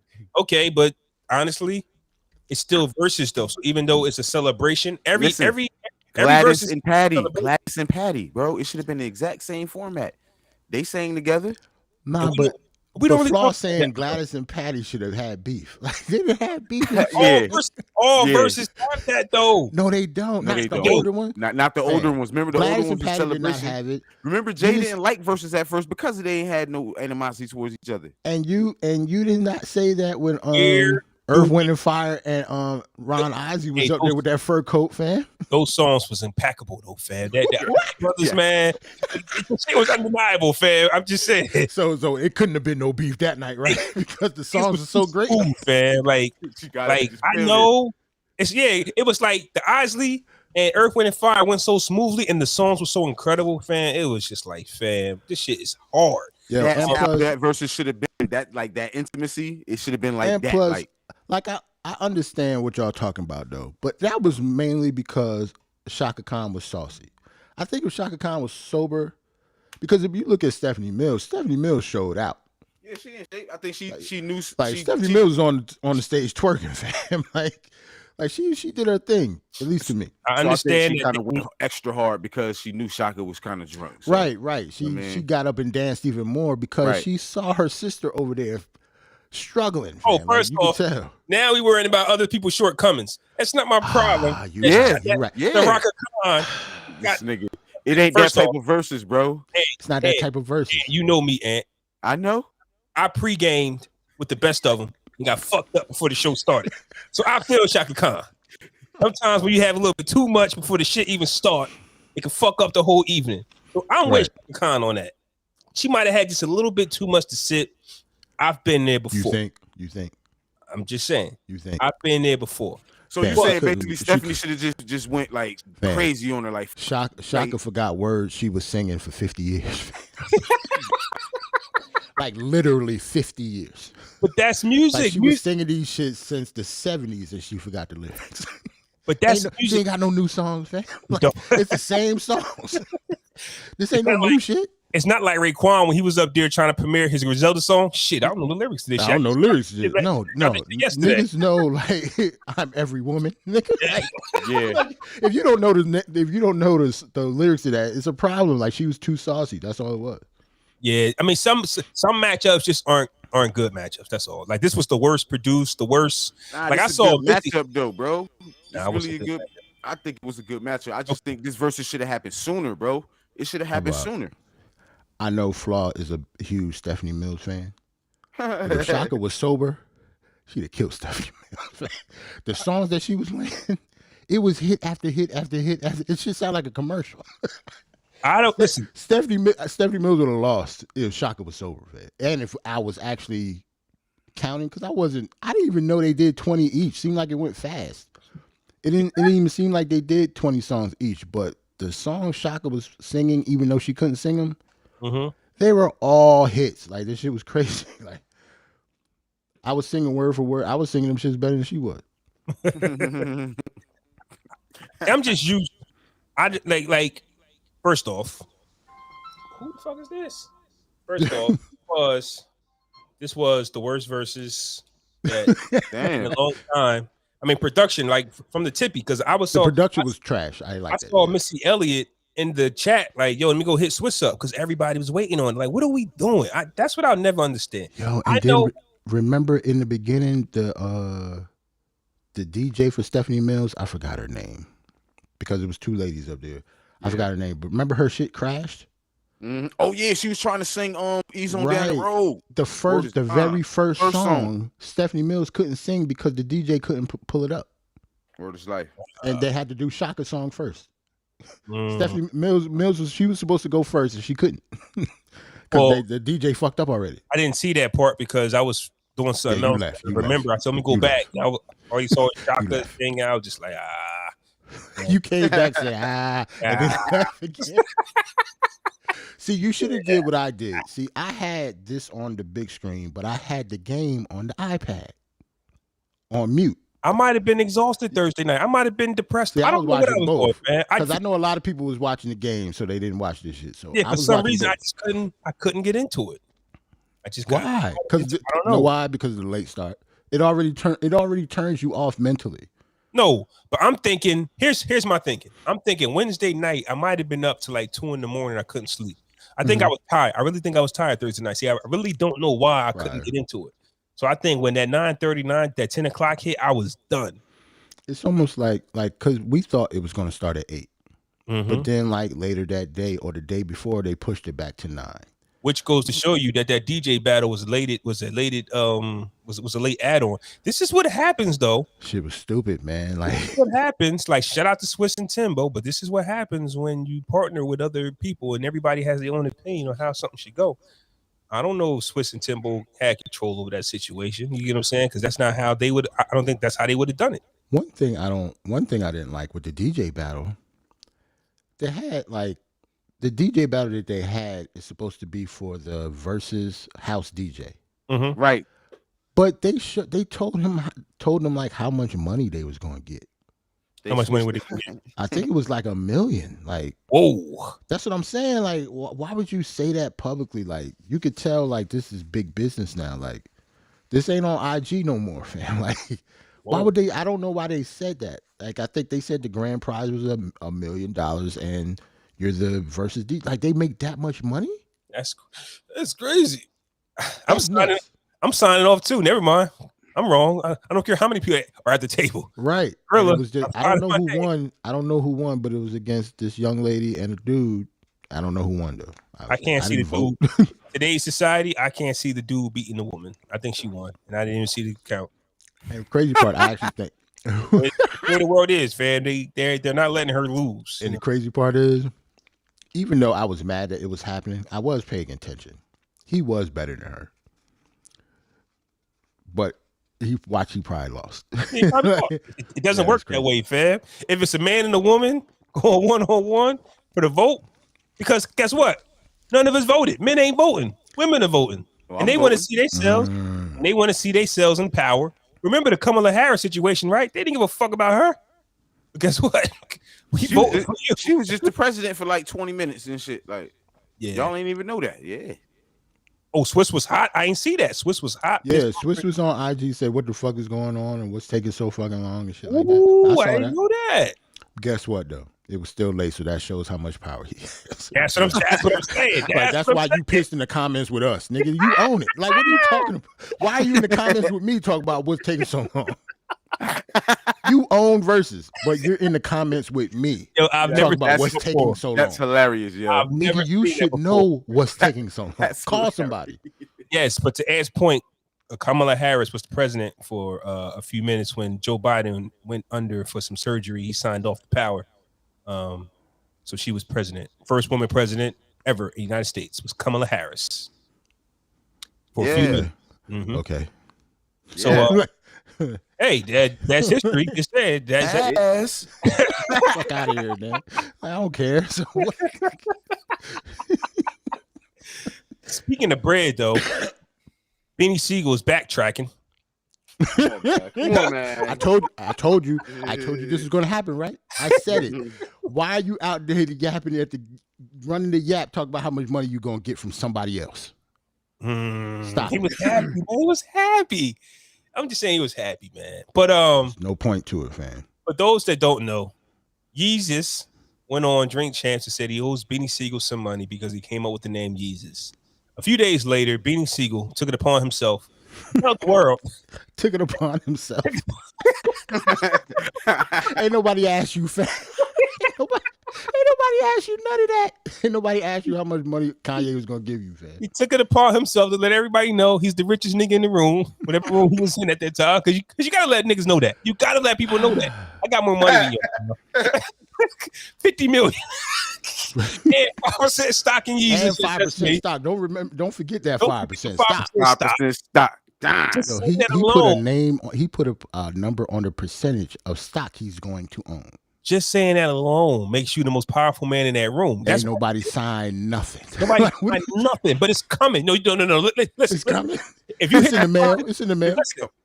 If you hit that lottery, right? That money not going into your bank account that night, but you gotta let niggas know you just won $200 million. See, we said that last show. No, I'm not. No, you don't. That. Nah, I'm not doing. You know who you are. Nah, yeah, you a weird cat if you do that, fam. Like, yeah, that's weird. That target on your back.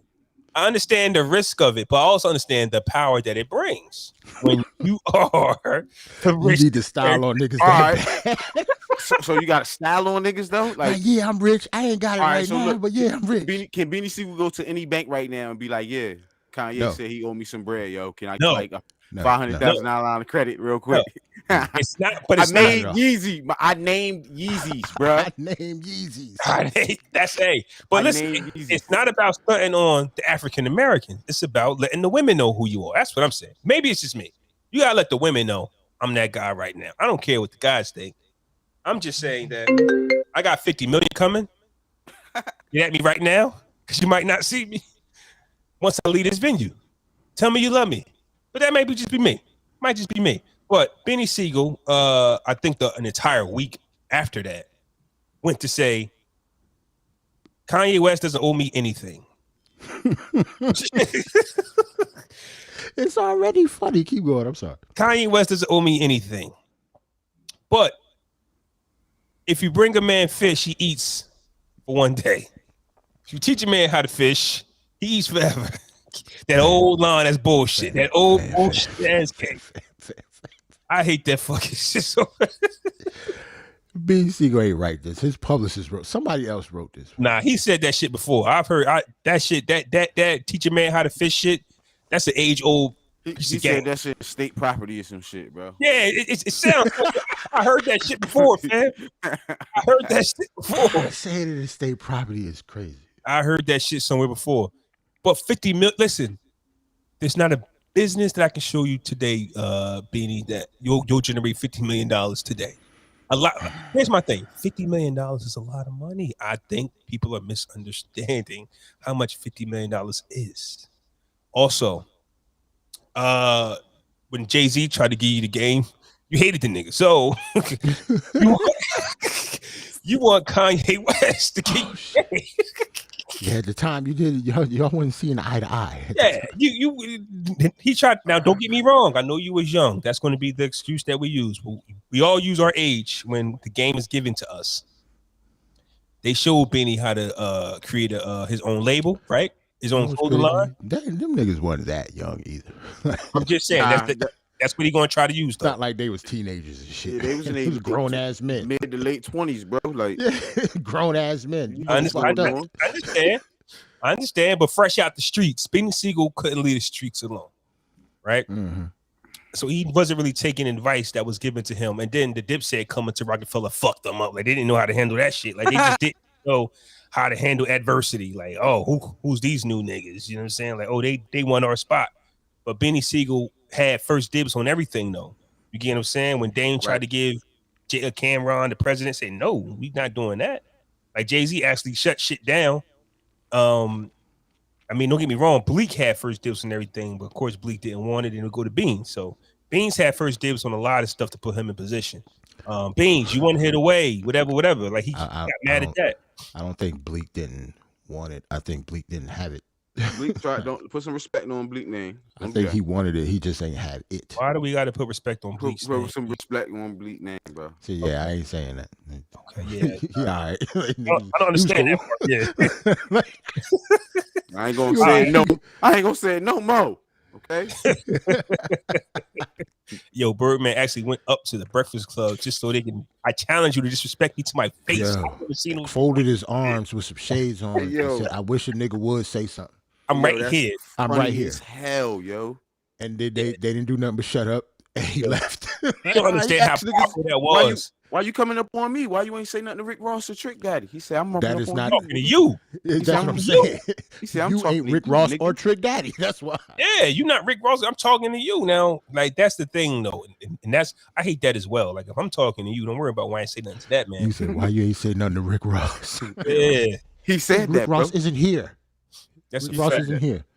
You're here. What's happening? That's crazy. But BeanieSegal, I think first off, we don't even know if Yeezy even said 50 million, fam. I don't even know what this guy's talking about. That's a nice round number, though. Like, that's a that's round number. Take that. Listen, BeanieSegal, I don't know his situation, right? But don't he got like one lung? I don't know how much. I don't know how much money he got left in his bank account. Like, for me, here's the thing: if I genuinely did create the name of a brand, and you say that I'm entitled to that, if I feel like it's genuine, then I'm taking it because in a sense I earned it because people are buying Yeezys. You get what I'm saying? The name of your brand is as impactful as the designer. Man, let's just cut the shit. He wasn't going to get 50 million. That's who's why holding that then. Okay, so but that's what I'm saying. Like, that's the only reason he has to come back out now and say, "Well, I'm not going to accept the $50 million because you weren't going to get $50 million, man." Yeah, something don't make sense with that. You basically just trying to save face of some shit that you shouldn't have said earlier. This comment came out the very next day, though, from that conversation. Right, the very next day. The very next day that comment came out, 50 million. Like, that's crazy. Basically, yo. I was wilding. So what? TMZ was That's waiting, so they was just waiting to whip up on this nigga Beanie to see what he said. I'm trying to figure out how that get out so fast. Like, yeah, because it don't make sense. Because according to the interview on Drink Champs, Kanye's been trying to reach Beanie. So it just so happens that on a Monday he finally gets a hold of him. Like, now all of a sudden BeanieSegal takes my call. Like, so I don't know if Beanie even talked to anybody. I ain't gonna lie to you. But so wait, hold on. Yeah, So you try to say he pulled the 50 bill and the 5% of Yeezy got his ass? Then? you got So to. that means that's what that means. Like if nobody contacted him, that means he just made that up. Then That's that's some weird shit. That's what we got to go to, unless Kanye is really that much of a sleazeball to be like, yeah, Tuesday, that don't make sense to me. I might have promised you that on a Monday night, but a Tuesday morning, nah. Or how Friday, about this? 5% though. That's serious. So how about this? Even though I don't think this nigga is this smart at all, but how about Drink Champs happens, right? He hears what Yeezy says, and he put that number out there to pressure Ye to pay him that, or something like that, maybe. Yeah, I or can at least see give that. him something. That just, Even though the number is outlandish, if he get a quarter of that, it's fine, right? It's a win. It's a win. Right. Yes. that just shows you the importance of a J Prince. J Prince strong arm. J Prince strong arm this Negro the right way. Meanwhile, BeanieSegal uses dumbass tactic like that's not how you extort somebody. But bro. J Prince is J Prince though. You know what I'm saying? Beanie, he can't extort him in that way. He got to go the other way. That's the Beanie difference, had right? to Beanie's a tell bully. the world that, right? And all J Prince did was go like this. He put the finger guns to the camera. But remember, he made the nigga Kanye do the statement. Remember, he made him read the phone. Remember that last week? Yes. That's And the then week prior to the finger guns. Then we get the finger gun. Wow. So we get the kidnap. We get the kidnap video 1 week, and then he's in the picture with both of them with the finger guns. The next week, that's crazy. The next week. That should just let you know, like, I'm talking about a rollout. I think J Prince got the gate, man. I think he need the gate of that concert for something. Know what I mean?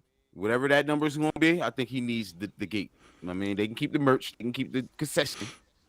Hey, can I be honest real quick? Mm-hmm. Don the deluxe drop, right? Mm-hmm. Word. And yeah, the deluxe drop, and they rearranged some of the records. Mm-hmm. I think the album's pretty good now. Oh! Now it's pretty good. They rearranged. I hate niggas sometimes. I hate you niggas sometimes. Man. I really hate. I'm gonna listen to it. No, I'm gonna listen to it for real. Yo, sometimes I feel like I got mad shit around. I feel like throwing shit at y'all.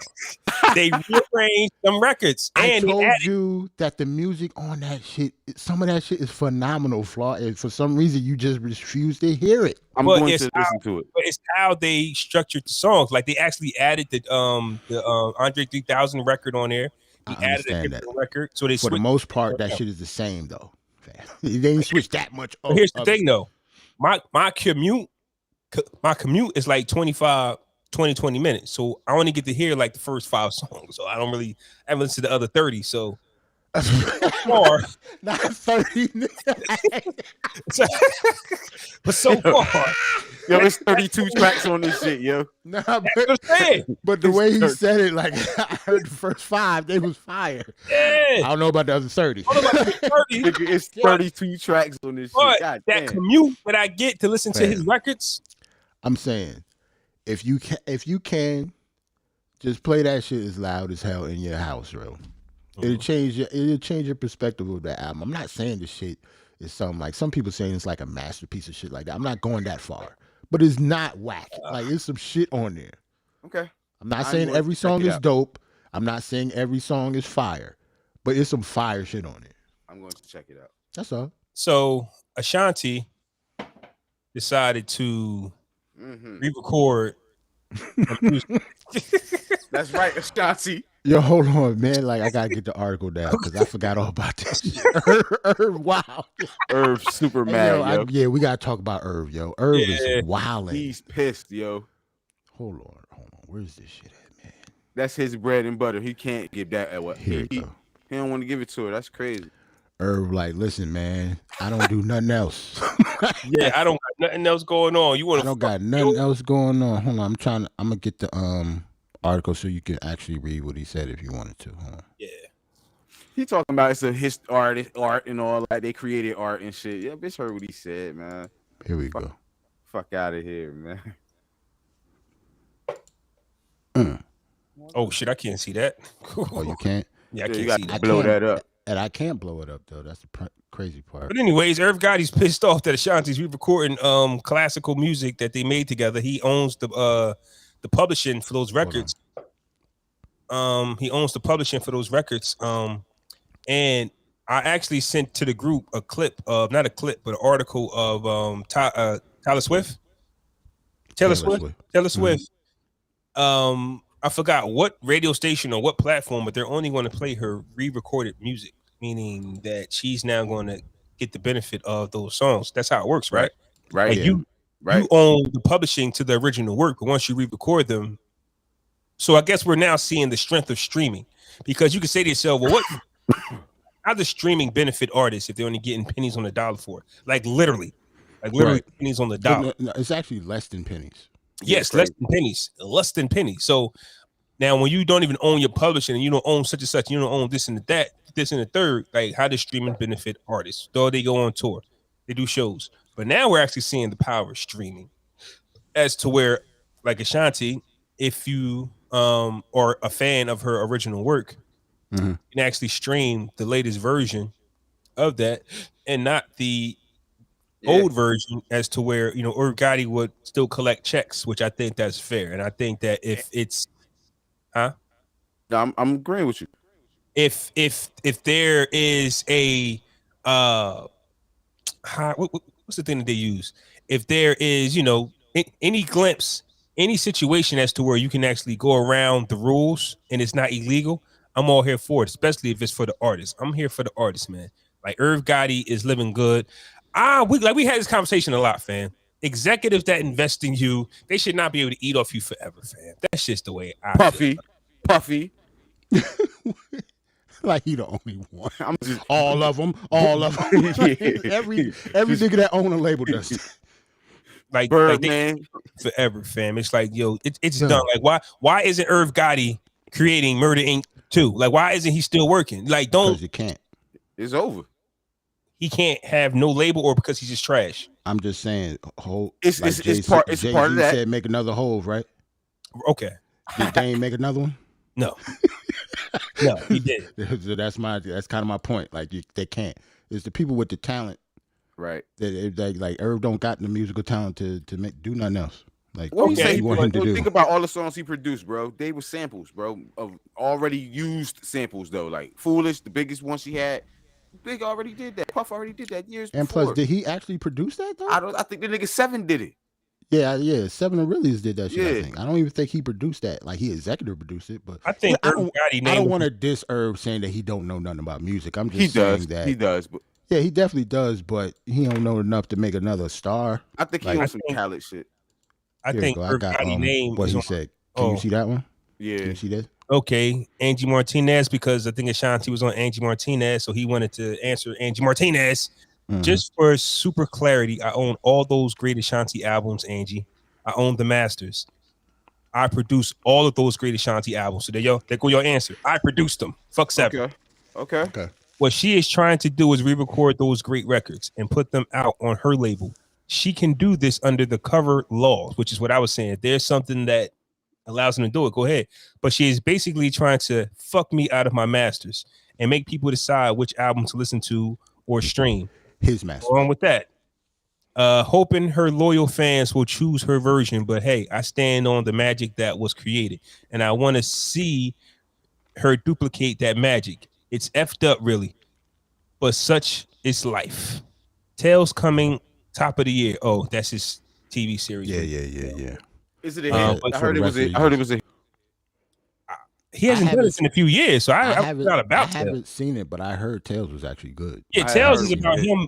Yeah, Tales is about him making episodes based on videos. He's just bringing it to like a 30-minute show, but it's been a while since he did Tales. Where am I at? Okay, but such is life. Tales coming at the top of the year. Supreme Team movie in production is 2022. Why would he want to touch that? I don't know. I'm directing, writing, producing, and funding my first movie at Paramount Distributing. Because he's not doing anything else, fam. Nigga. Tales presents We Made It in America. And here's my thing. Like, it's a reason why he's not in the music business anymore. It's the same thing with Dame. Yeah. It's not like they're not capable of it, but like in that industry, they're not making money they want they're not even allowed to make money in that industry anymore. Probably they've probably been blackballed. Like I was want about to say that. Nobody wants to blackball. Yeah, there's a reason why Dame didn't make another Hove. He couldn't. Yeah. But if you IrvGotti and you got all this going on, don't get me wrong. Everybody's personality is different. I guess I wouldn't handle situations differently. Like he said all that to say nothing because her fans are going to choose, especially if Ashanti says so. Listen, I don't make money. The Dave Chappelle situation. Listen, don't stream this because I'm not getting paid for it. And because he was who he was and it worked, I guess, they made it so that he was getting he benefited off the Chappelle show on these platforms. Now, I'm not saying that Dave Chappelle I'm not saying that the rest of these artists have that power. But I hope that this does work out for Ashanti, and I hope that a lot of artists continue to do this if you still got the singing capabilities. Well, she in shape, bro. So I see a tour coming from this posse. You know what I'm saying? I think this is good for her, man. This is probably revitalize her career. I think Irv doing this is wild. Yes. And how does he get away with doing this shit? He own it, bro. She signed she signed the document. But I'm talking about getting away, but actually saying it out loud in public. And like, can you imagine if somebody else would have did that? Like with all these artists redoing their stuff, and if the president of the company that owned their stuff said they're trying to fuck me out of my master's money.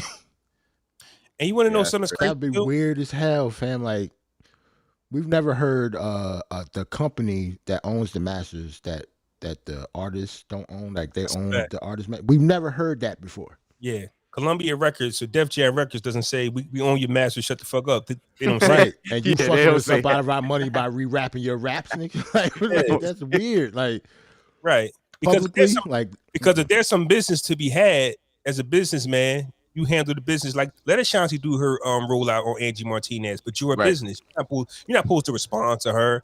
Like, if you be smart, you throw her album out. Exactly. That's what I'm saying. To combat it is weird. Like, it kind of makes you, like, how you not think you the bad guy in that situation? Right. Irv gonna do it too in public. For the public, I mean, like, take Diddy for example. We talked about Diddy before, right? Imagine if Total wanted to do that, and Diddy coming out and said they fucking me out of my masters. We would have killed Diddy. Like, you know what I'm saying? Can you imagine if Diddy would have said that? Mm-hmm. We would have killed him. Like, how come nobody killing Irv? Because he out of the spotlight. Like, I think that because what I'm gonna get to is everybody looks at Irv as a goofball. Like the stuff he said about DMX, like Birdman just cursed him out. 50 Cent always cursing him out. When everybody in the public eye don't got a problem telling you, "Hey, shut the fuck up, Irv." You get what I'm saying? Like you a walking joke. You get what I'm saying? So when Irv says something, it's like, yo, it don't mean nothing. It's IrvGotti. He's a nobody. It's IrvGotti, Like, coming from. Yeah. Every time he opens his mouth, he gotta somebody, like, people don't talk about other people in public like that. Like of your community. IrvGotti should be somebody of somebody's community. You get what I'm saying? But when IrvGotti speaks, whether it's Swiss Beats, whether it's like DMX didn't like him really. Whether it's like the only really friend he got is like Fat Joe and Ja Rule. Like that's it. I remember watching the Drink Champs episode when Ja called him or whatever. I was cringe as soon as he got on the phone. I'm like, I don't want to watch this no more now. Like, because he called Irv. Yeah, Irv picked up. Yeah. Yeah, that's the type of energy Irv give. Like, it's IrvGotti. I just find it funny how, remember earlier in the episode we was talking about how all the record labels in the 90s and stuff in the 2000s, all of them are dead. Why? Yeah. Rough Riders, Murder Inc., all the little derivative of Def Jams. Yeah, all of them. Like all of them are dead. Disturbing the Peace. All of them are dead. Saint Lunatics. Because they're not really like they're not really labels, because one thing they all have in common was they had the one star and they didn't have that battery to, okay, let's start over and create a new star. They tried, bro. They was trying, bro. Because remember, Murphy Lee was on his way a little bit. Tried with Murphy Lee. Irv, even though Ja was the only rap star on there, Ashanti and Lloyd were both stars. Lloyd was a star. Yep. Had like Ty had a single. I know, but they had a moment. See, why you see? Why you had to... You can say who? Did you remember Cadillac Ty, bitch? Cadillac Ty, man. Like Cadillac was my dude, man. Lloyd was a star. Yeah, Lloyd definitely was. But Lloyd was definitely a star. When it come to Rough Riders, right? They had a star, Eve. I should say. I guess I don't know. They had Eve. Rough Riders had Eve. They had The Locks. Oh, they had Dragon. Bitch. What else Jen. He had Jen. Jen. See, we not counting Jen fans. But look, right? According to that Rough Riders documentary on BET, they was working on a new generation Rough Rider. It's just not easy. None of this stuff is easy. And they're not really new generation Rough Riders. They was. Y'all seen the doc. They're like they kids is plumbers in the studio, something like that. Yeah, it got to be like the kids of the old stars. Like, you can't find nobody else. The only person though, in New York. To give him credit, the only person I seen bring back his label maybe once or twice was Birdman. Like Cash Money's on the third leg, man. Bad Boy. Did he? Bad Boy. Yeah, definitely. yeah, Bad Boy. It was way different because Bad Boy, remember, like Diddy signed like Machine Gun Kelly, French, and French. Like that last leg of Bad Boy had they had a nice little run too. It's but just Diddy, shit that we didn't listen to. The Danity Kane wave. He had the right. He had a big pop wave. Right. But I think the difference between those artists, like I guess Birdman and Diddy being in the same category, kind of makes sense because they're like the real two executives. The other ones were like executives, rappers, like people who, you know what I'm saying? Like Saint Lunatics was like Nelly. Okay, well, if Ali or whoever can't find another Nelly, then what is the Saint Lunatic Records or whatever? Like Disturbing and Peace was really Ludacris. Okay, now Ludacris is making Fast and Furious. Like, bruh. The only two outliers really is Rough Riders and Murder Inc. though, because DNY and Irv, they weren't music guys really. Right. That's a fact. But they made something out of nothing. Yeah, they did make something out of nothing, and I guess maybe that's why their labels failed. They sold millions of records though, bro. They had hella success though between them two labels though. But to see them like be nothing now though is kind of crazy. Yeah, it depends on what they're doing. So I know one of the brothers from DNY got into a bad bike accident. So I don't know if he's mentally just ready to do this again. Don't know. So I guess when one goes, but once again, they was working on Rough Riders 2.0. So what happened? Work. Murder Inc. I believe he was working on something. Why? Even though I don't want to disrespect him because he's obviously still a mogul, and we talked about him earlier. What happened to No Limit? Master P wanted to get away from music. Oh, no. You know what happened in No Limit? After Snoop, it was over. You know what happened in No Limit? This is what happened in No Limit. This is the difference between Birdman and Master P. And I remember speaking on this. Okay. For some reason, Master P thought Romeo and Silk the Shocker had next. Master P kept all family, and that was his problem. C Murder went to jail.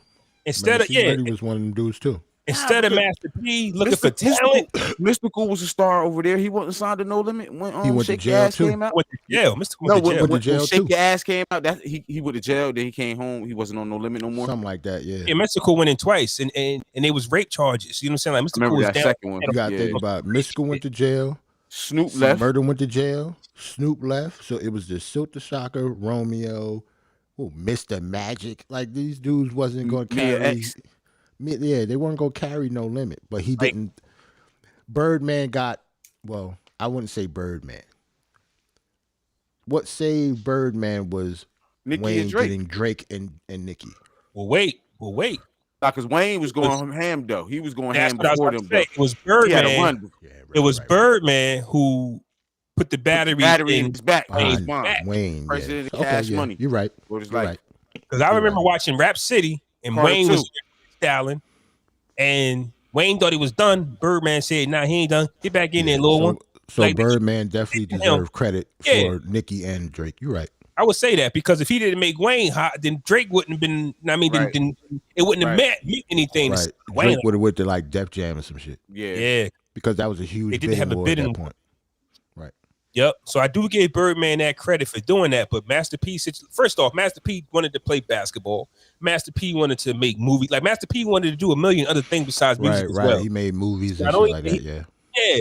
So not only did he try to leave it to Romeo and Silk the Shocker, but like Jarrell said, see murder going down, that affected him. You trying to fight your brother's case. Like it's hard. And also in music, especially in hip hop, we have this 5 to 6 year window. No Limit had this.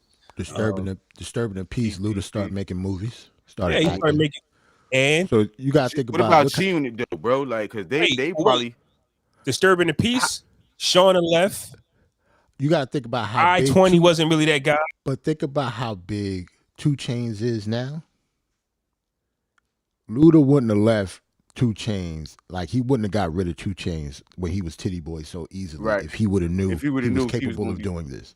Because once he went to Def Jam, it was over. He was out of here. He was. But he was still signed. He was still already on Def Jam, kind of, because it was DTP Def Jam. Yeah, so once he went straight to Def Jam and got that's reinvention. Disturbing the Peace also had Chingy, but I think they waited. Like, they saw the writing on the wall with Chingy's second project. I think that first one sold because they thought he was a Saint Lunatic. Like, that shit did 3 million off right there. Word is life. Right. Word is fine. Right. No, it wasn't just right there.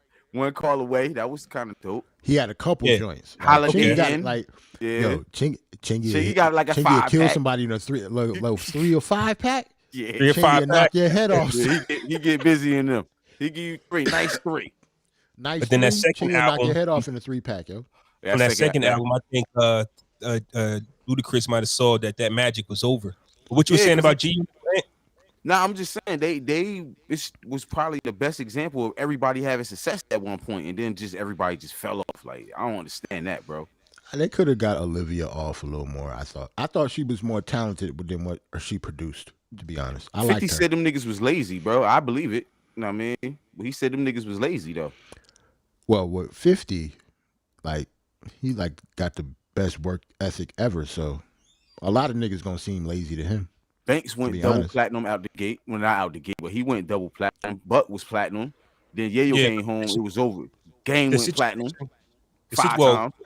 Listen, the situation with all that, I can tell you, because I've watched a lot of documentaries on this, right?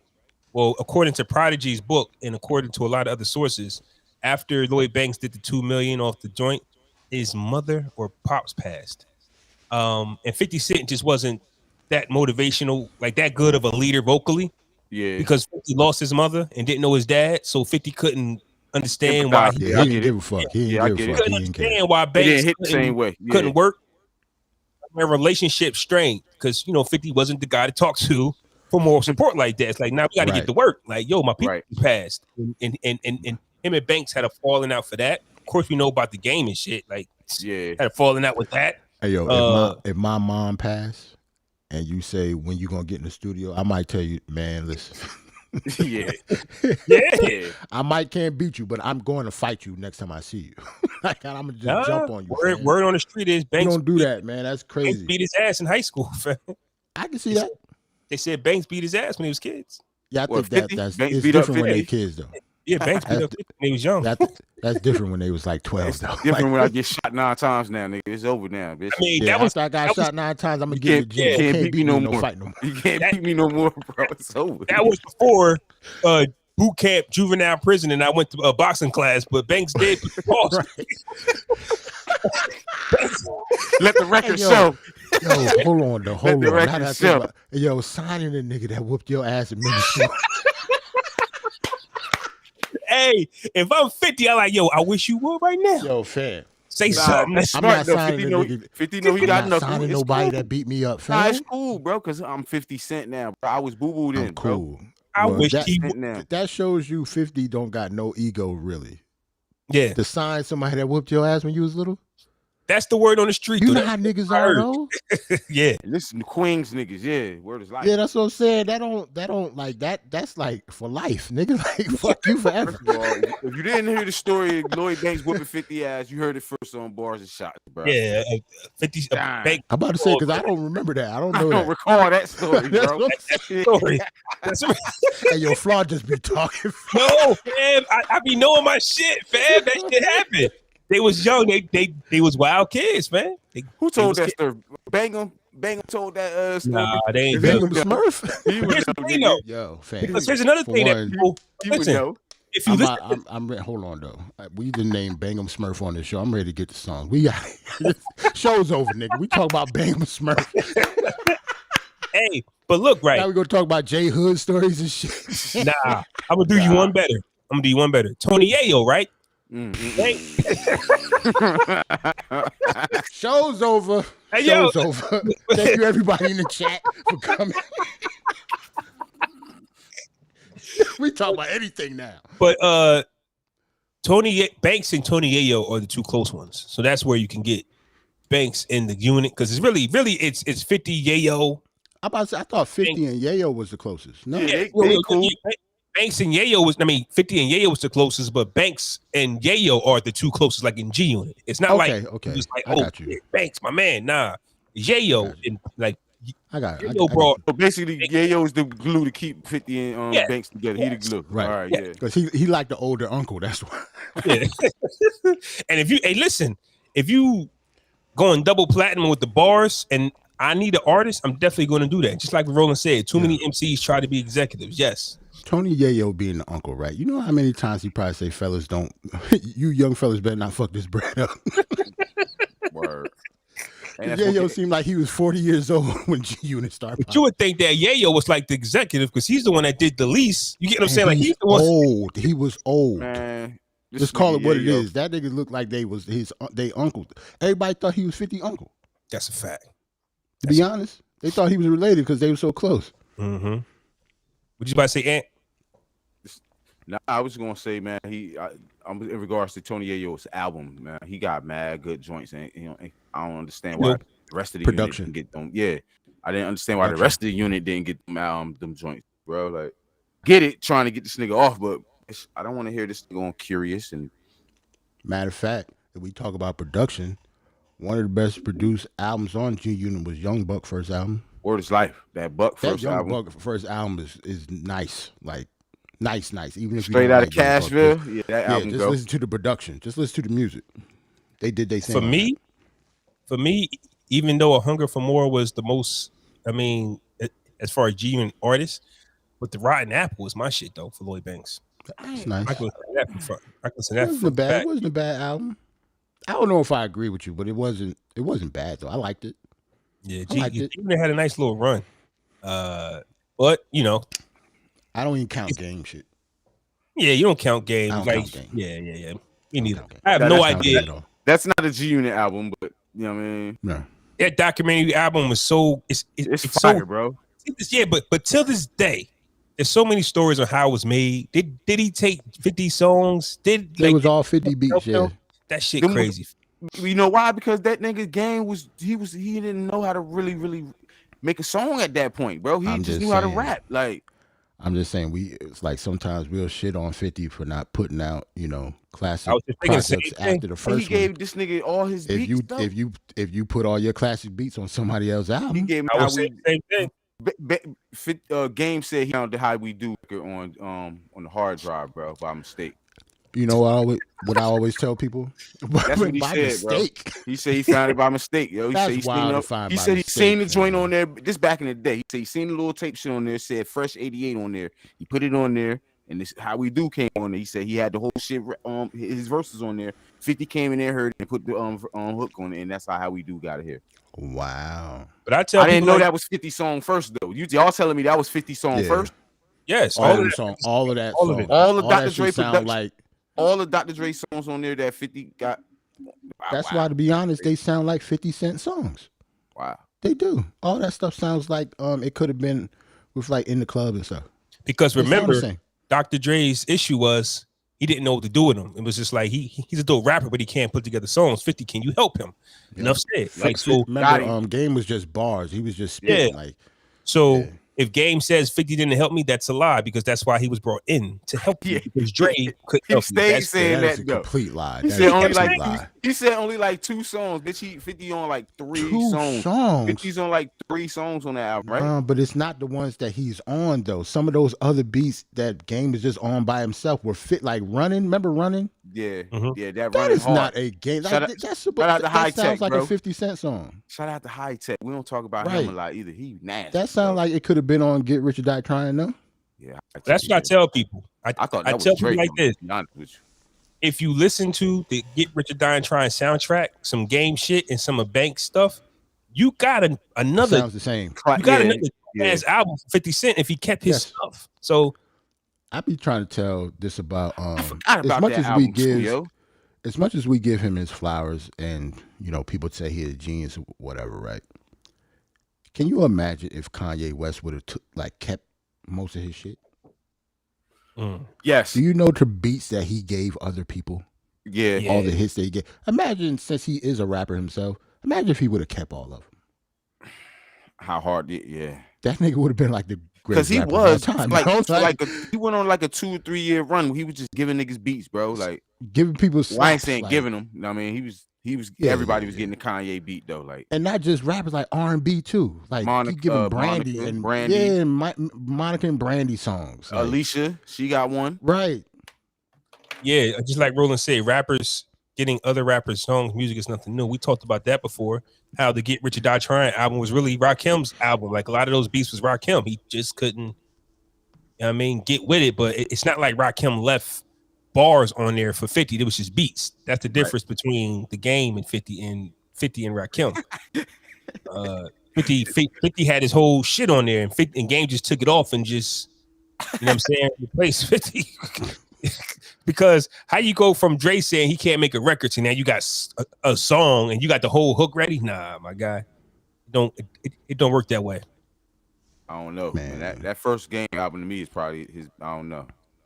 I mean, when 20. Here's the thing, though, in hip hop, when you have a collective of artists creating a body of work, that's why the Wu-Tang, the first 7 joints was fire. That's when Rockefeller was at their peak. Firm album, a classic, yeah. Okay. Well, when Rockefeller was at their peak and everybody's in baseline, you got all that energy like Freeway. Freeway can't make that shit without being in baseline without the rest of them. You get what I'm saying? Like when everybody's together, collectively putting together the music, you're going like Cash Money. They said they're like that first one with 400 Degrees, BG, and all of them. They was just making records. They didn't know what song was going on what. Hey, bro, but niggas don't make music like that no more, bro. It's like I'm right here. I'm gonna do my part and I'm gonna send it to you, bro. You know what I mean? That's a fact. So and we hear it in the music. Energy. Yeah. We hear it. Yeah. Salute to Roland. Roland said Kanye would have to spit those bars. Back then, Kanye was spitting bars. Oh yeah, he was going hand back then. College back dropout, then, graduation. He was actually spitting. You know, or Kanye or Consequences spitting, either or Rhyme Fest, whoever you want to say was spitting. They was spitting. Hey, Roland, here's what I heard. I'm gonna tell you again what the Flawed Dog heard, and y'all can go on Instagram and check this out though. Flawed Dog. But the Flawed Dog. What the Flawed Dog heard is going to be the new segment of this nigga just talking. You know what I heard, right? Flawed Dog is wow. Here's what the Flawed Dog heard. When Kanye West and Talib was going through this situation, Talib answered back with a post on Instagram of the artist that has ghostwritten allegedly for Kanye West. Mm-hmm. And Mos Def, what's his new name? Yasin Bey. Yasin Bey responded and said, "I'm flattered, but we all know that Kanye West does not need help. He just likes to go with help." And Talib was like, "You're all right. He doesn't need help, but he gets help." So with that being said, but that's the thing though. So if he doesn't need help and he gets help, why are you shitting on him for getting help? I don't get it. I don't get that part of it. If you yourself that's what I was about to say. Kanye West get it. So what you getting it for? You don't need it. Nah, because you get help just for fresh ideas and stuff like that. That's the whole like, reference trance and stuff like that. They say Kanye just likes collaborating. Like that's just his thing. He likes collaborating. His style. Like ever since come help me with this beat. Let's pen this verse. Like he wants to do everything in the group.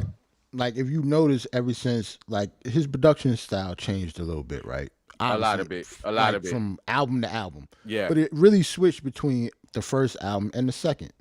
Like if you listen to it, the albums on the first one was a lot of boom baps and soul samples, like typical Kanye. I beg to differ, bro. I would say the second album and the third album, I would say from Late Registration to Graduation is where you heard the sound try to change. You know what I mean?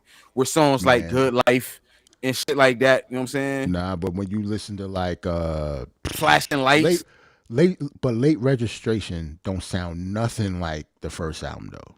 Mm-hmm. He got like horns and strings and drive right, slow. Like drive slow don't sound like that at all. Like he got like We Major is on there.